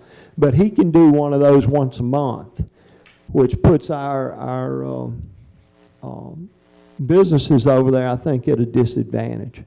When we've got an outside company that can come in and do that every 30 days, and they're only allowed a special permit every 90 days to do those sorts of things. We should look at that, even the playing field. And I agree with the mayor. We got to do something because we're allowing that some of those businesses over there, and they're not all this way, but some of them, they make a ton of money during Bike Week and Biketoberfest. And the rest of the year, they sit over there at night and drink beer with the neighborhood people. And nothing's going on, you know. We got to do something to have year-round business. And I don't know what it is either. If I did, I would go ahead and say it, or any suggestions. But we got to find something if we want that street to ever be anything but what it's been for the last 20 years. And there's been some movement because CTO bought some of, or most of, Teresa Dawn's properties over there. So anyway, it's moving, and we'll see what happens with that in the future. I went this morning to the new county parking lot ribbon cutting. Was it surf and sand, sand and surf? It was very nice. They got a nice parking lot there. It doesn't have any restrooms, but I didn't mention that this morning because I didn't want to get killed with all them county people over there. But it should have a restroom, I think. But nice parking lot. We need more of that. We need more participation from the county to help us with that parking over there. They own some property. I think they could put some parking lots on if they would improve them. And especially along the beach, they have the funds to be able to do that. Like I said this morning, that beachfront over there is the crown jewel of this county, and we need to nurture that and exploit that for all it's worth, because that is the rock of our tourism, you know. So it's the basis for it. So we need to have more of that and try to get along a little better and work more hand in hand with the county. And with that, good night. Thank you, sir. Commissioner May? Hello, hopefully you can hear me. So this weekend actually, on Saturday, the first responders, firefighters, will be at Sunsplash Park this weekend. And they're going to be having a surfing event with some young people in the community. And right now they have about 20 plus first responders who will be surfing and working with kids. The event goes from 9 till 12 o'clock. So if you want to come out, you'd be supporting the young people who will be in attendance and supporting the local firefighters. There should be approximately 50 kids out by Sunsplash Park with the firefighters. And thank you so much for having me on virtual this evening. It really helped me out. Thank you. Thank you. Commissioner Candu? Okay, I just have a few things. First thing, I want to say First thing, can you hear me now? I want to say thank you again to Rose and all of them, because that was, since I've been up here, that was amazing how easy Bike Week and Biketoberfest. I mean, if it's going to be like that, that was wonderful, because I didn't get all the phone calls like I usually do, and we didn't have all these people speaking regarding, that they're not happy, they didn't get their permits, so it was great. The other thing is, at the last commission meeting, during the consent agenda, when we are transferring impact fees, and which we did on the consent agenda, when we're transferring it, all it says is it's going to capital and other expenses. I would like for now on that to be listed, what project it's being transferred to, if everyone is in agreement with that. And if we are not familiar with that project, it'd be nice to have a little outline what that project is. Like when I asked about the police impact fees they were thinking it was $435,000 they were transferring. It was going into the West Side project. Well, I had to ask what the West Side project is, because I never heard of the West Side project. So for now on, and when we're transferring impact fees, if we can have just not capital and other expenditures, because I think what the public and our residents would like to know where these are being transferred, because if I don't know, they definitely don't know. And my last thing is, it was a comment that was brought up about the Peabody. And Mr. Morris, can you explain that for me about Bike Week? Mayor and Commissioners, Mr. Commissioner Cantu, thank you for asking me the question. No, I can't explain what John Nicholson said. It's completely off base and wrong. We do roughly $100,000 a year at Peabody, managing parking at Peabody and the associated city parking lots. Bike Week is Biketoberfest. It's typically more like 80 to the lesser, smaller crowd. And there is absolutely nothing at the Peabody that will work for the community that I haven't wanted to do. Mr. Nicholson and I have not spoken. I've certainly not said anything like that to anybody else. And y'all know how the Peabody works now compared to the way it used to work. That's what we do.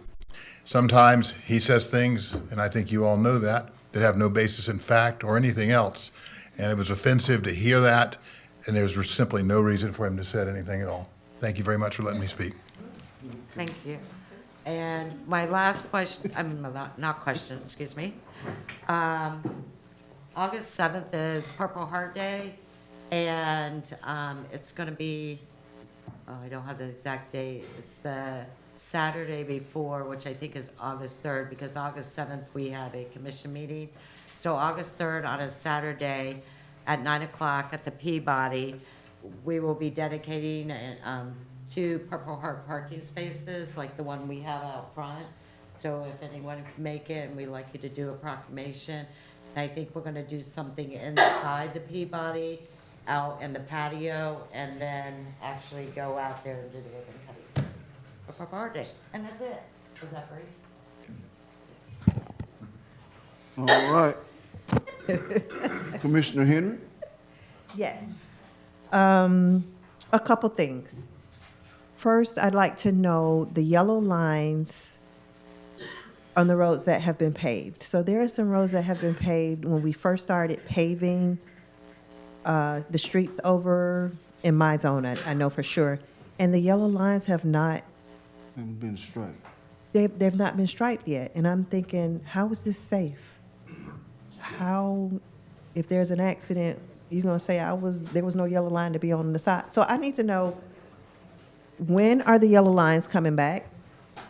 There's a couple yellow lines that have been put down and they look a little janky. Not quite the way they should look. David, forward for you. And I have some more for you. I'm not finished. Also, I'm noticing that some of the roads that have recently been paved in this new paving cycle already have potholes, and we're having to refill them, and that's unacceptable to me. So whoever is paving the roads, I would like for someone to go out, and I'd like to show you some of the areas. Well, I know you know where they are because we're dumping some black tar or something inside of them now when it rains. So it's unacceptable to be paying that kind of money to pave roads, and they've just been paved within the past 2 years and already have potholes. That's unacceptable. And I would like either for those roads to be repaved, I would like for them to be paved properly, because our citizens deserve way better, especially if we're not going to pave roads again for another 20, 30 years. This is the first time I've seen roads paved since I've been in my zone, so that's a big deal. So if we're not going to pave them again for 30 more years and we're already getting potholes and they just got paved 2 years, someone has to be accountable for that. Those are my questions for now. Very good. Good evening, David Waller, Public Works Director. Let me talk a little bit about the road striping first. Typically, our program follows, we resurface the road, then we paint with their roadway paint to match what the markings were prior to the resurfacing, or sometimes there's corrections that need to be done to make them proper. Then we come back at a later date. Sometimes it's up to a couple years later. The paint stays, and then we put the thermoplastic down and add RPMs, the reflectors and stuff if they need to be in that. Every roadway is a little bit different. Your low volume residential streets don't get very much paint. It's kind of self-direct, and then the busier the roads, all the intersections get a stop bar and a double yellow for 100 feet or whatever that is. And then the bigger roads, or if they got curves, they got some anomalies, they get some more double yellow. Typical residentials don't get it. Part of the advantage of that is for parking and whatnot, to not define the lane, so you're not pushing people out of a travel lane. As far as the roadway surface, the quality of the paving, I'm not aware of spots that are getting potholes per se. I'd love to get some feedback directly on where those locations are. We do occasionally have issues from underground issues that we were unaware of prior to paving. Voids under the road from stormwater pipes or sewer pipes, or we have utility contractors that come back through, not necessarily city, Tico Gas or AT&T or any of the other multitude of people who have things in our right of way and dig holes and can create needs for patches and roads. In my perfect world, we would never we wouldn't dig a hole in the road, after paving or for another decade or so, but realistically, sometimes it does happen. I think we've got a really aggressive quality control program. We've got inspectors that are with the pavers as they pave, and they follow up, and we do testing throughout the process. I think we are getting a good product from our paving partners. If you've got spots you're worried about, I'd love to see them, because it's important to us that we are doing a good product. And you're right, residential streets, once we touch it, we don't expect to be back for 20 years. We're looking at a 20-year cycle based on the funding the commission has provided, and it should last that long. Next question is the speed bumps. Mm-hmm. So speed bumps that were already there, that were removed for paving, are those residents now having to go back and start the process all back over to get those speed bumps replaced, or will they be replaced? We've kind of changed how we were doing it. Initially, when we first started our resurfacing, we're asking to go back through the process again because dynamics in neighborhoods change. And what was perceived as a need 10, 15 years ago isn't necessarily a need today. At the request of the commission, they are going back in. Where we have a little bit of a lag is the ones that were plastic. That they can't go be reinstalled. We have to come back. Our paving contractor does. They don't do the asphalt bumps. We do those in-house. So we'll come back and add those in areas where they were previously. Sometimes they have to move a little bit. We are trying to put them back to meet our standards. So we have a standard that they're not closer than 300 feet from an intersection, 300 feet from a curve. We don't want to create a hazard. It creates an unintended consequence. So sometimes they slide around a little bit. I know we've got a little pushback from folks who didn't have a bump in front of their house. And then we slide them around a little bit because they don't want them, they're noisy. They're right by your house. The car's braking, accelerating, whatnot. But based on the direction from the commission, if they were existing, we are putting them back without requiring a survey. Okay, thank you. Yes, ma'am. Ladies and gentlemen, we have some very special guests here tonight. And we have the Atlantic girls basketball team here. And in our efforts to support girls in sports the way we support boys in sports, they are coming up, and I should have brought them up much earlier because I know it is late for teenagers, and they were back there going to sleep. I saw them. I begged their coach to let them go or not even make them come at all, and he said, absolutely not. They're going to come and address the commission, and they are here. Vice Mayor John Rogers, thank you, is their coach, and he's doing a dynamic job with the program and helping turn the program around, and he's going to talk to us and address us, and the girls are going to address us today. Mayor Henry, commissioners, thank you for your generous donation to our program. Our girls, almost 4 hours. I'm gonna have to take them to IHOP after this because they're hungry. But thank you so much for your donation. It means so much to our program. And anytime you guys have an event, you got volunteers. We will come out, we will help you, volunteer, clean up, whatever you guys need. We brought our principal here, Mr. Watson.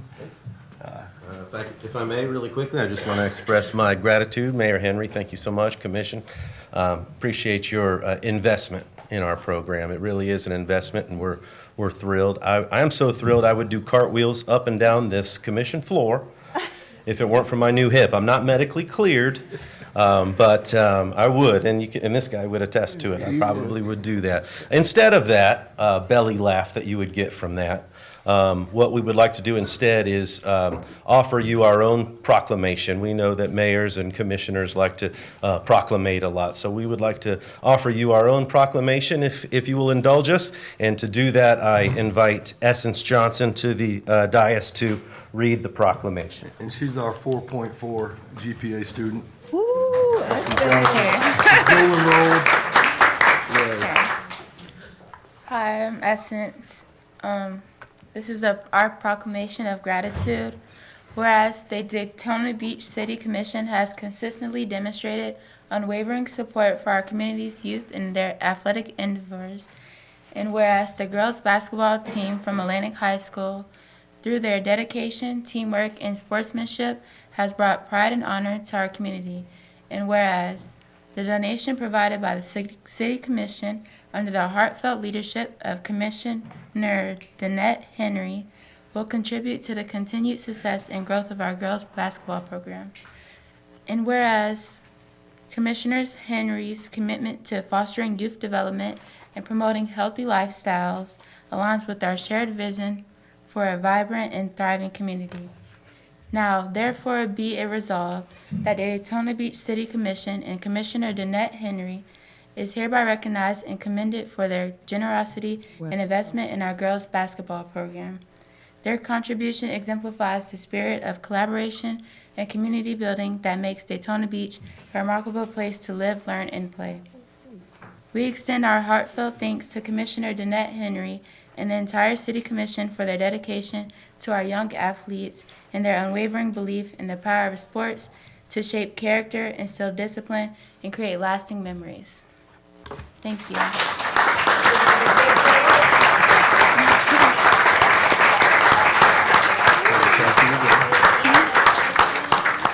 And I do want to say that anyone else who wants to donate to these girls, they are turning their program around. I know you all can give a couple $100 to these girls. I'm looking at you. Over there, over here. Oh, yes. I don't know how we're gonna do this. I'm gonna get. Oh, she's coming down, yes. Oh. Whose idea was it to do that proclamation? It's about as creative of an expression of appreciation that we have ever seen. It's signed by Jason Watson. Yes, awesome. All right, y'all gotta smile. Wait, here comes the commissioner. Go ahead.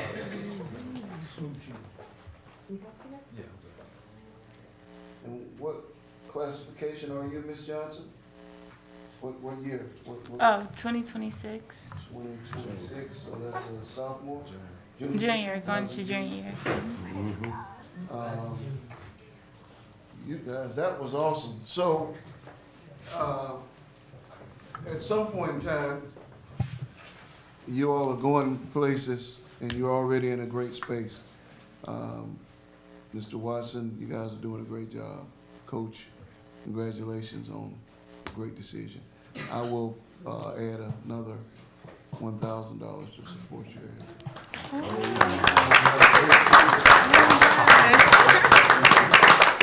We in the city of Daytona Beach believe in education. And you'll see that in my remarks as well. It's just what we believe in, it's what we do. We support it with all of our hearts and souls. And as an athlete, former athlete and coach, I know the power of sports. And it builds, teaches you teamwork, unity, perseverance. You get knocked down, coach tells you to get back up. Teaches you how to cheer for others, teaches you how to respond to adversity. And you know how to structure your life, because you got to manage your time for academics, you got to manage your time for sports, and then you got to rehabilitate because you get hurt, you get injured. So there's just a lot to it. So keep going, keep doing what you're doing. Proud of you, and I got goosebumps of excitement tonight.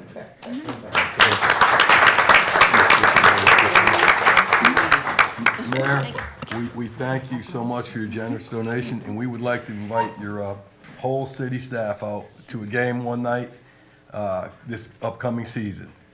Okay, thank you, and God bless you guys. Commissioner Strickland has also said he would donate 1,000. Oh my goodness.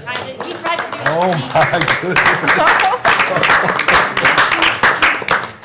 And we mean it. We will come and help you guys in any event. The clerk, I know that you guys got some stuff coming up. Just let us know, and we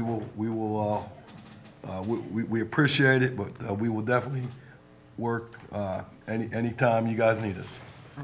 Chair? Yeah. I'll donate 1,000 as well. My kids will Oh.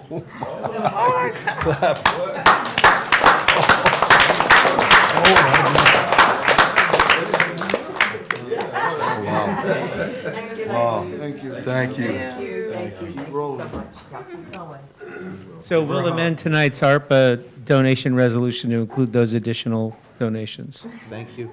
And I would like you all to hear my remarks, because I want you to know how important education is to us and some of the things that we do in the community. Y'all go back and have a seat. The first thing is that, for me,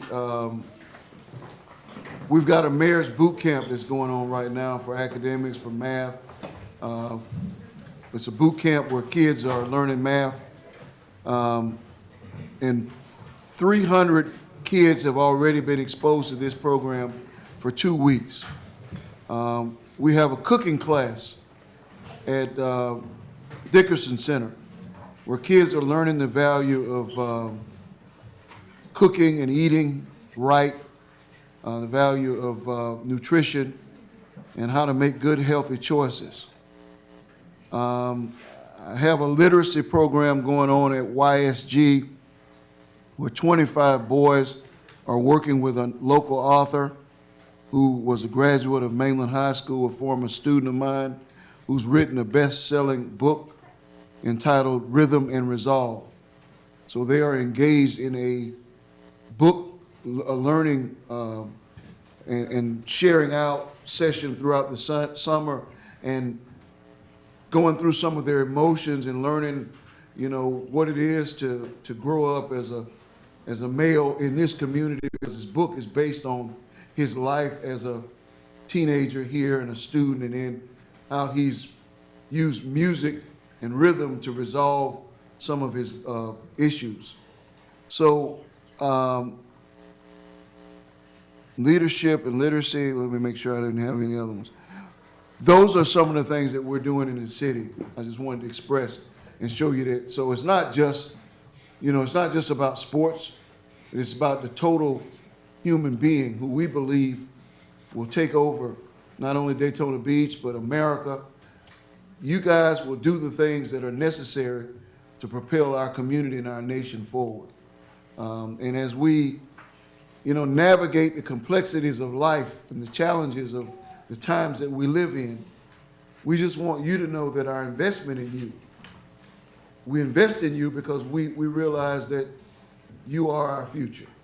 And that's why we do it. So we welcome you, do great things with the money, but most importantly, take advantage of your education and keep pushing that 4.4 and whatever other GPAs are out there higher and to greater destinies. And that's part of my remarks. Now, other remarks include Raising Cane. We'll have a grand opening. And next week, I will go and, for the first time, indulge in Raising Cane. And they're going to have a dry run. Hope some of you all will go and check them out. I received a email and a series of gifts from a family that visited Daytona Beach recently. And they had their family reunion at the Cherry Center. And, you know, they wrote such a nice card and such a nice, they gave me a nice little brochure, a booklet of their family reunion. So I decided to give them a call. And when I called, the lady who coordinated the reunion could not stop raving about Bobby Yarborough, who she knew had retired, Pam in the city manager's office, Dwayne Murray, who she referred to as coach, the entire staff at Midtown. She went on for 30 minutes about the professionalism of our team, the smiles. And she said she visited our city and our staff 4 or 5 times, and she just couldn't stop cheering. So I just want our staff to know that what you do matters. It leaves a great impression on others. And when you do what you all have done for this lady and her family, it speaks volumes, and they want to return to our community over and over again. So you make Daytona Beach great, you know, and I don't ever want anyone who works for the city to not realize that I get that often. This is not the only time. But when it happens, by name, I like to call the name of those who are doing great work. So let's continue to do that.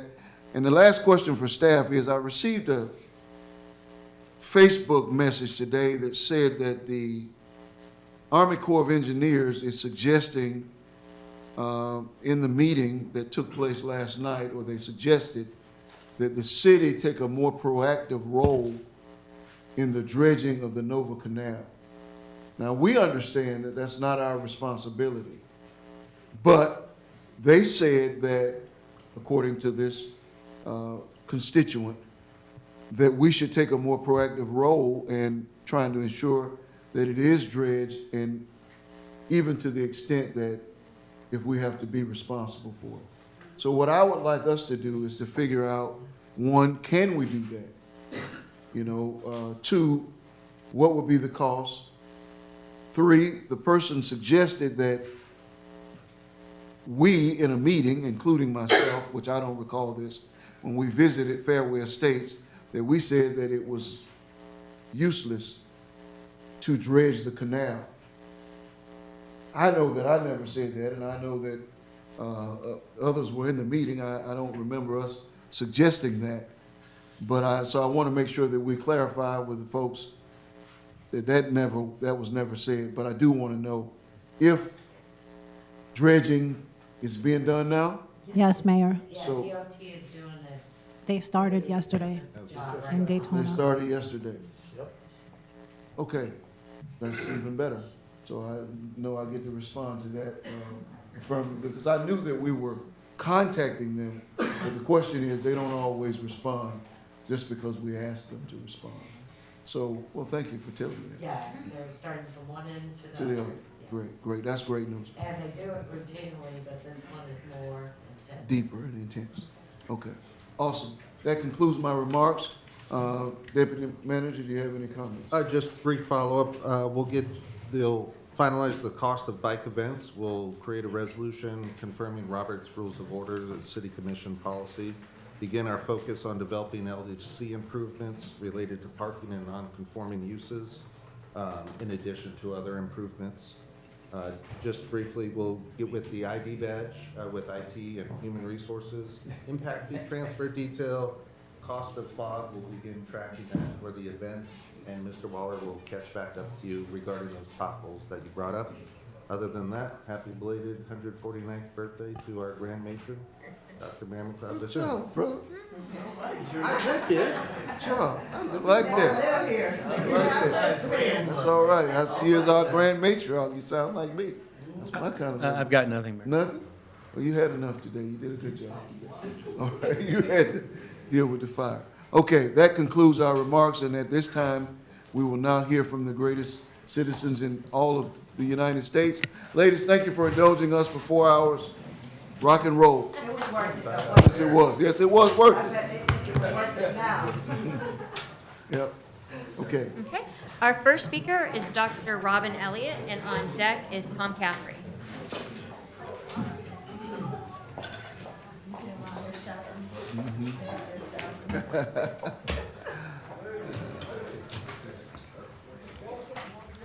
Hi, Dr. Elliott. How are you? Good evening. I am Dr. Robin Elliott, and I represent New Harvest Christian Church. So my purpose here tonight is just to talk about some funding that we're going to be able to ask the committee to be able to afford us to get, but we're going to talk to you a little bit about what we do in the community. First of all, on the behalf of New Harvest Christian Church, which is an outreach ministry, we are located at 931 Dr. Mary McLeod Bethune Boulevard, just adjacent to Pine Haven Apartments. We have been there for about 17 years now. Has it been easy? No. Has it been worth it? Yes, of course it has. So the community itself is comprised of mostly low-income, single-parent households with a host of infants and school-aged children, widows, parents, and also those who are homeless. And we do believe that the homeless are steadily growing every day. So this community can continue to benefit from our support and the services that we provide for them. For example, we believe wholeheartedly that the community that surrounds our church, especially the children now, should always be the focal point of our attention. We also believe that we are strategically placed there at that location to provide spiritual guidance, economic awareness, mental health connections and resources, and finally, to give residents hope for a better future. Some of the services that our church outreach ministry provides are guidance counseling, back to school backpack giveaways, clothing giveaways, blood drives, health fairs, you name it. So now, New Harvest Christian Church needs your support. Here we go. So we're asking for your monetary support to help us restore and vitalize our ministry structure so that we can expand and continue to serve the community at large. Remember, children are our top priority. And when we serve our community, we believe that our children will also benefit from it. Healthy homes produce healthy children and healthy communities. Thank you. Are there any questions? Any questions? Thank you, Dr. Elliott. Thank you.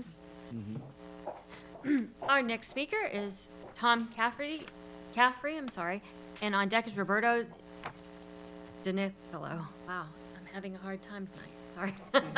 Sorry, it's late. You guys, 2 hours and you'll have a full day in, right?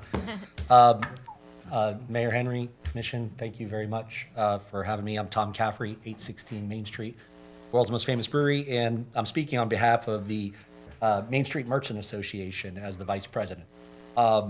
This is just kind of an update of where we are as an organization. We are kind of a fledgling organization. Before it was just Teresa Doan and managing it, and it was her kind of deal with a few of the bars that were on the street. And so I wanted to kind of give you an update on the street. One of the things is 35 Bistro that was mentioned. It's a beautiful new restaurant that Farah has done a marvelous job rehabbing a historic building. As I don't know if you know, but anything pre-1974 is considered a historic building. This is in a historic district, so it's kind of nice that she kept the building. Punk Rock Pizza across the street just got its second sign up, and they've been open now for a few months. They're doing great. Grady over there is doing a really good job. It's in the old Lucky Rooster / Peanut and George, so he's doing really, really good. Good pies. A new cigar lounge is going in at 601 Main, which is the black building that has been various different things going on there. They're currently renovating, cleaning it up. We have our meeting there tomorrow at 1 o'clock. It's open to anybody that wants to attend, but we will be there. Excited about that. Riverside Johnny's just had their 1-year anniversary, which is exciting for them. So they're doing real, real good over there. One Sexy Biker Chick at 508 is doing complete renovation to her building, making it real, real nice, improving it. Main Street Tattoo this Saturday is having their 3-year anniversary.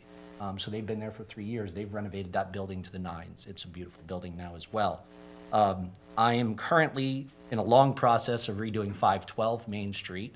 I've added a balcony to it. I've updated all the electrical and plumbing and constantly doing that, roofs, windows, doors, all of that stuff. We have the largest group of business participants that this organization has ever seen. It used to be bars only. Maybe they had 6 or 7 participants. We're up to 17, but it's growing every day. We're constantly looking for it. We've had great participation by both Commissioner Cantu and Strickland in all the events that we're doing. We had the Freedom Festival, which was its inaugural event. While the street did miss the parade, the festival was well attended. And then we have our first inaugural event as an organization, 831, which is going to be the end of summer bash, and the city of Daytona in the redevelopment zone has helped us with that. So we appreciate it, and this is just a formal thank you, and hopefully that you'll see our organization grow and get better. That's it. Well, thanks, Tom. Yeah, you're welcome. It was great working with you. That was the first time. Good. A lot of connection.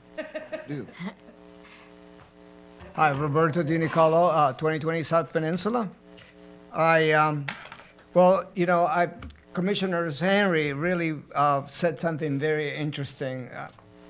This is our winter park, and this is our Fifth Avenue, and we have to take care of this as much as we possibly can, because it's, and every part of this town is like that. You know, maybe the Orlando Press doesn't give us good reports, but maybe it's just competition. So I'm here to talk about tennis. And hundreds of people in Daytona Beach, especially on the east side, have had the problem that the 8 tennis courts have been demolished. Long lines are forming every day at the volleyball court to play for just a few minutes because there is not enough room for all the people showing up. And mostly we're not asking for anything new. There were already, once upon a time, clay courts on City Island. And competitive tennis has been going on for 5 generations at City Island, actually. Competitive sports. Residents do not play on tennis courts. The risk of, on hard courts. The risk of injury is too high. And even college and high school players are oftentimes at clay courts mainly in the shores, because even though the college rules have it that they have to play on hard courts, when they're not actually playing in their leagues, they love to play on clay because that will diminish their injuries, even young people. So clay, as far as cost, and we were talking about that last time, I did a lot of research, and clay courts cost less in the long and short term compared to hard courts. They're less to build. They do need grooming and occasional repairs, but they never need to be entirely rebuilt. And on the other hand, hard courts need to be completely rebuilt every 10 to 15 years.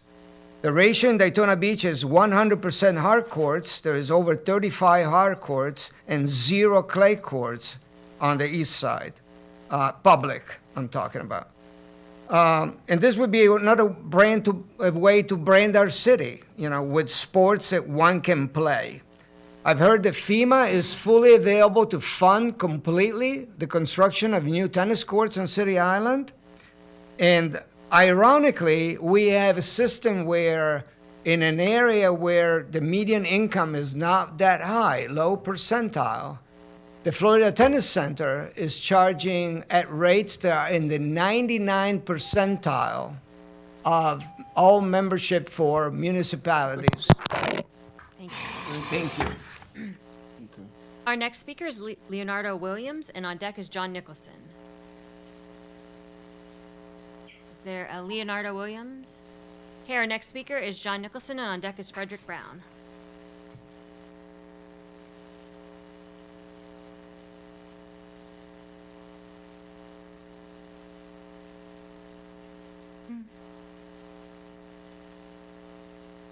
On 413 North Grandview Avenue. James Morris came up and said that my facts were incorrect. They may be incorrect, but they come from his appointment to the Peabody. Mr. Smith made that comment, and it was backed up by the chair of the Peabody, Mary, who's been on the committee for like 20 years. So I believed them when they said that the parking had been taken away from them. So, as you know, I've been accused of being wrong. Mayor all the time says I'm wrong. The Margaritaville did not go in west of 95. Tanger Outlet Mall was not a success. There wasn't a lot of building around Tanger Outlet Mall. All the things that I mentioned that are incorrect, that's just another one of them. Secondly, the Marriott Renaissance is going to be opening up soon. It's supposed to open up at the end of July. It may open up at the beginning of August. There is a county restroom right next door.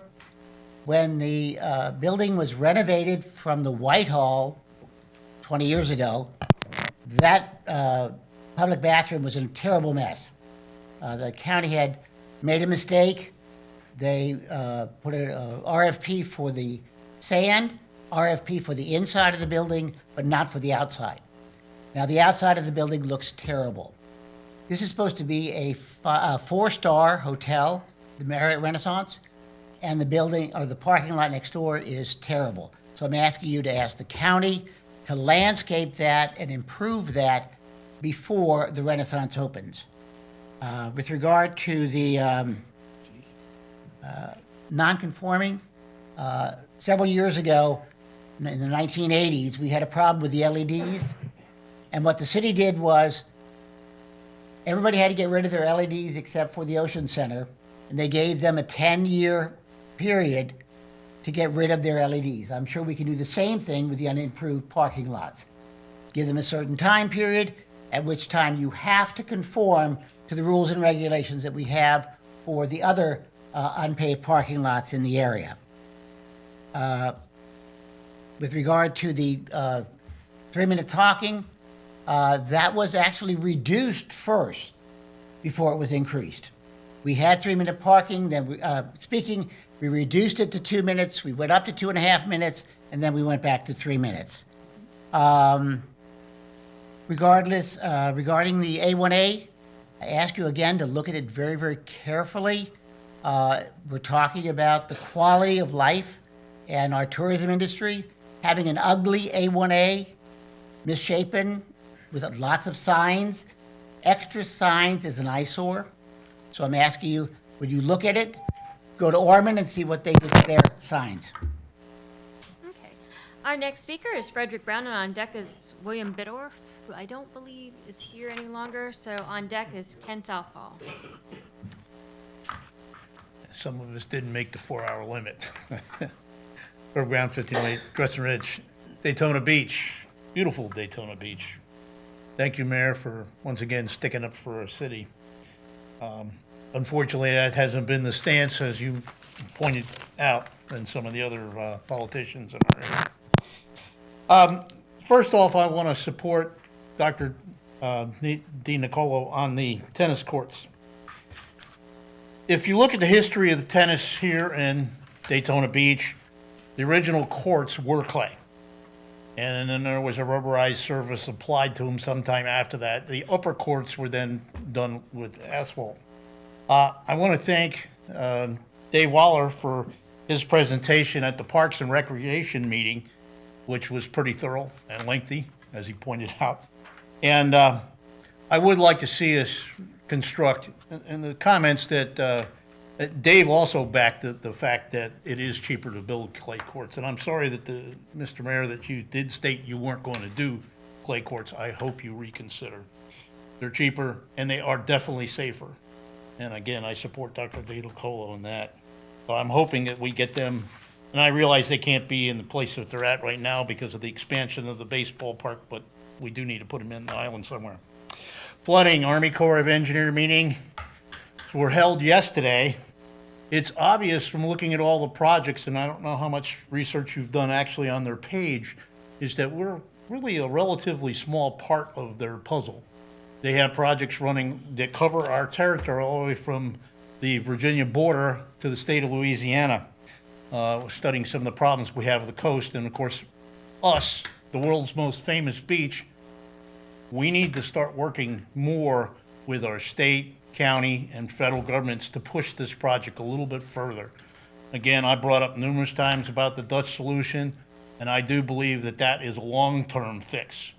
Some of the stuff that we're doing now is going to be Band-Aids on something that needs major surgery. But yes, the people in Midtown and Newtown have been suffering for years on this, so we have to get something done. And Commissioner Cantu, thank you for pointing out, yes, DOT has finally made it to Daytona for the dredging of the Nova Canal, which is theirs. Beach access. My pastor just gave a impassioned sermon regarding the beach access there across from the streamline. And I realize that A1A is DOT, but there's a lot of that Daytona is responsible for, the sidewalks, the interconnection. The signage needs to be put in so that people don't park and block the access, and that was a major problem. And I just hate to see Daytona talked down to about any of that stuff. Right there at the streamline, that is a really busy intersection. Parking, it's obvious we need to do something. At the 4th of July, they were charging $50 on Ocean Avenue, and I just think that's criminal. Let's get a trolley service or some kind of public transportation. Thank you. Okay, our final speaker tonight is Ken Southall.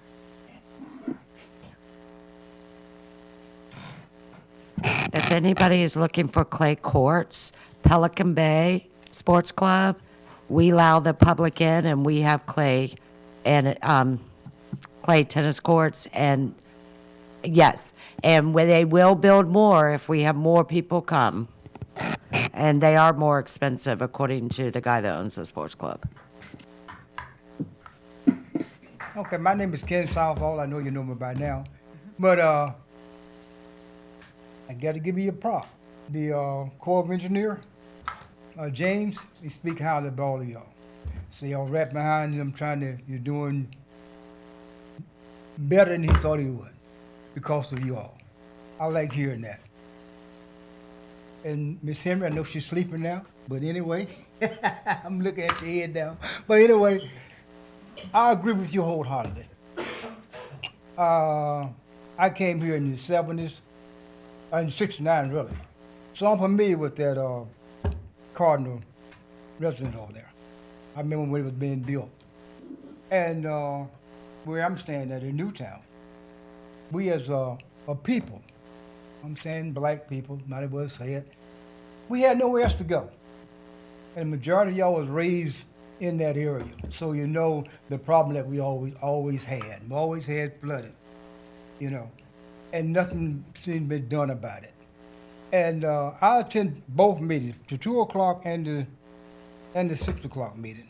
And I met this lady that stayed on Ralph Loomis. And her home was flooded out. And they had to demolish the home itself. So the woman is homeless, literally homeless.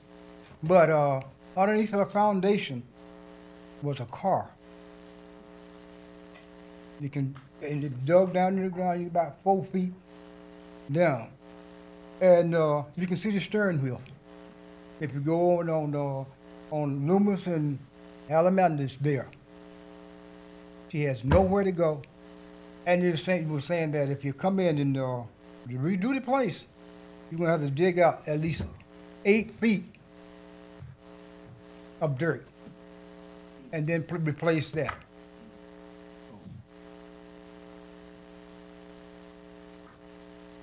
Miss Parrish was there. I don't know what, do you talk to this lady? Selena? No, you didn't? Well, the news journal was there. I know. Yeah. You know, and just to hear her story and her plot, I mean, it brings tears to your eyes. And she's afraid of if they go in and her problem, they try to solve her problem, the whole neighborhood, because it's built in that area. It's like a dump. Right there on the corner. Yeah. Right there on the corner. Yeah. And she's a good lady because she's a teacher and she helps out a lot of young kids. So I'm just asking, who do we blame for this? Who's held accountable for that? Was the city code any different now than it was then? Because what they're telling her, she's responsible for the whole thing. And even in my neighborhood, you got homes like say was built in 1920. On up. Built on stilts now. And have never flooded out. Yeah, our time is up, Mr. Southall. Okay. Okay, thank you. Yeah. All right. Good night, Daytona Beach.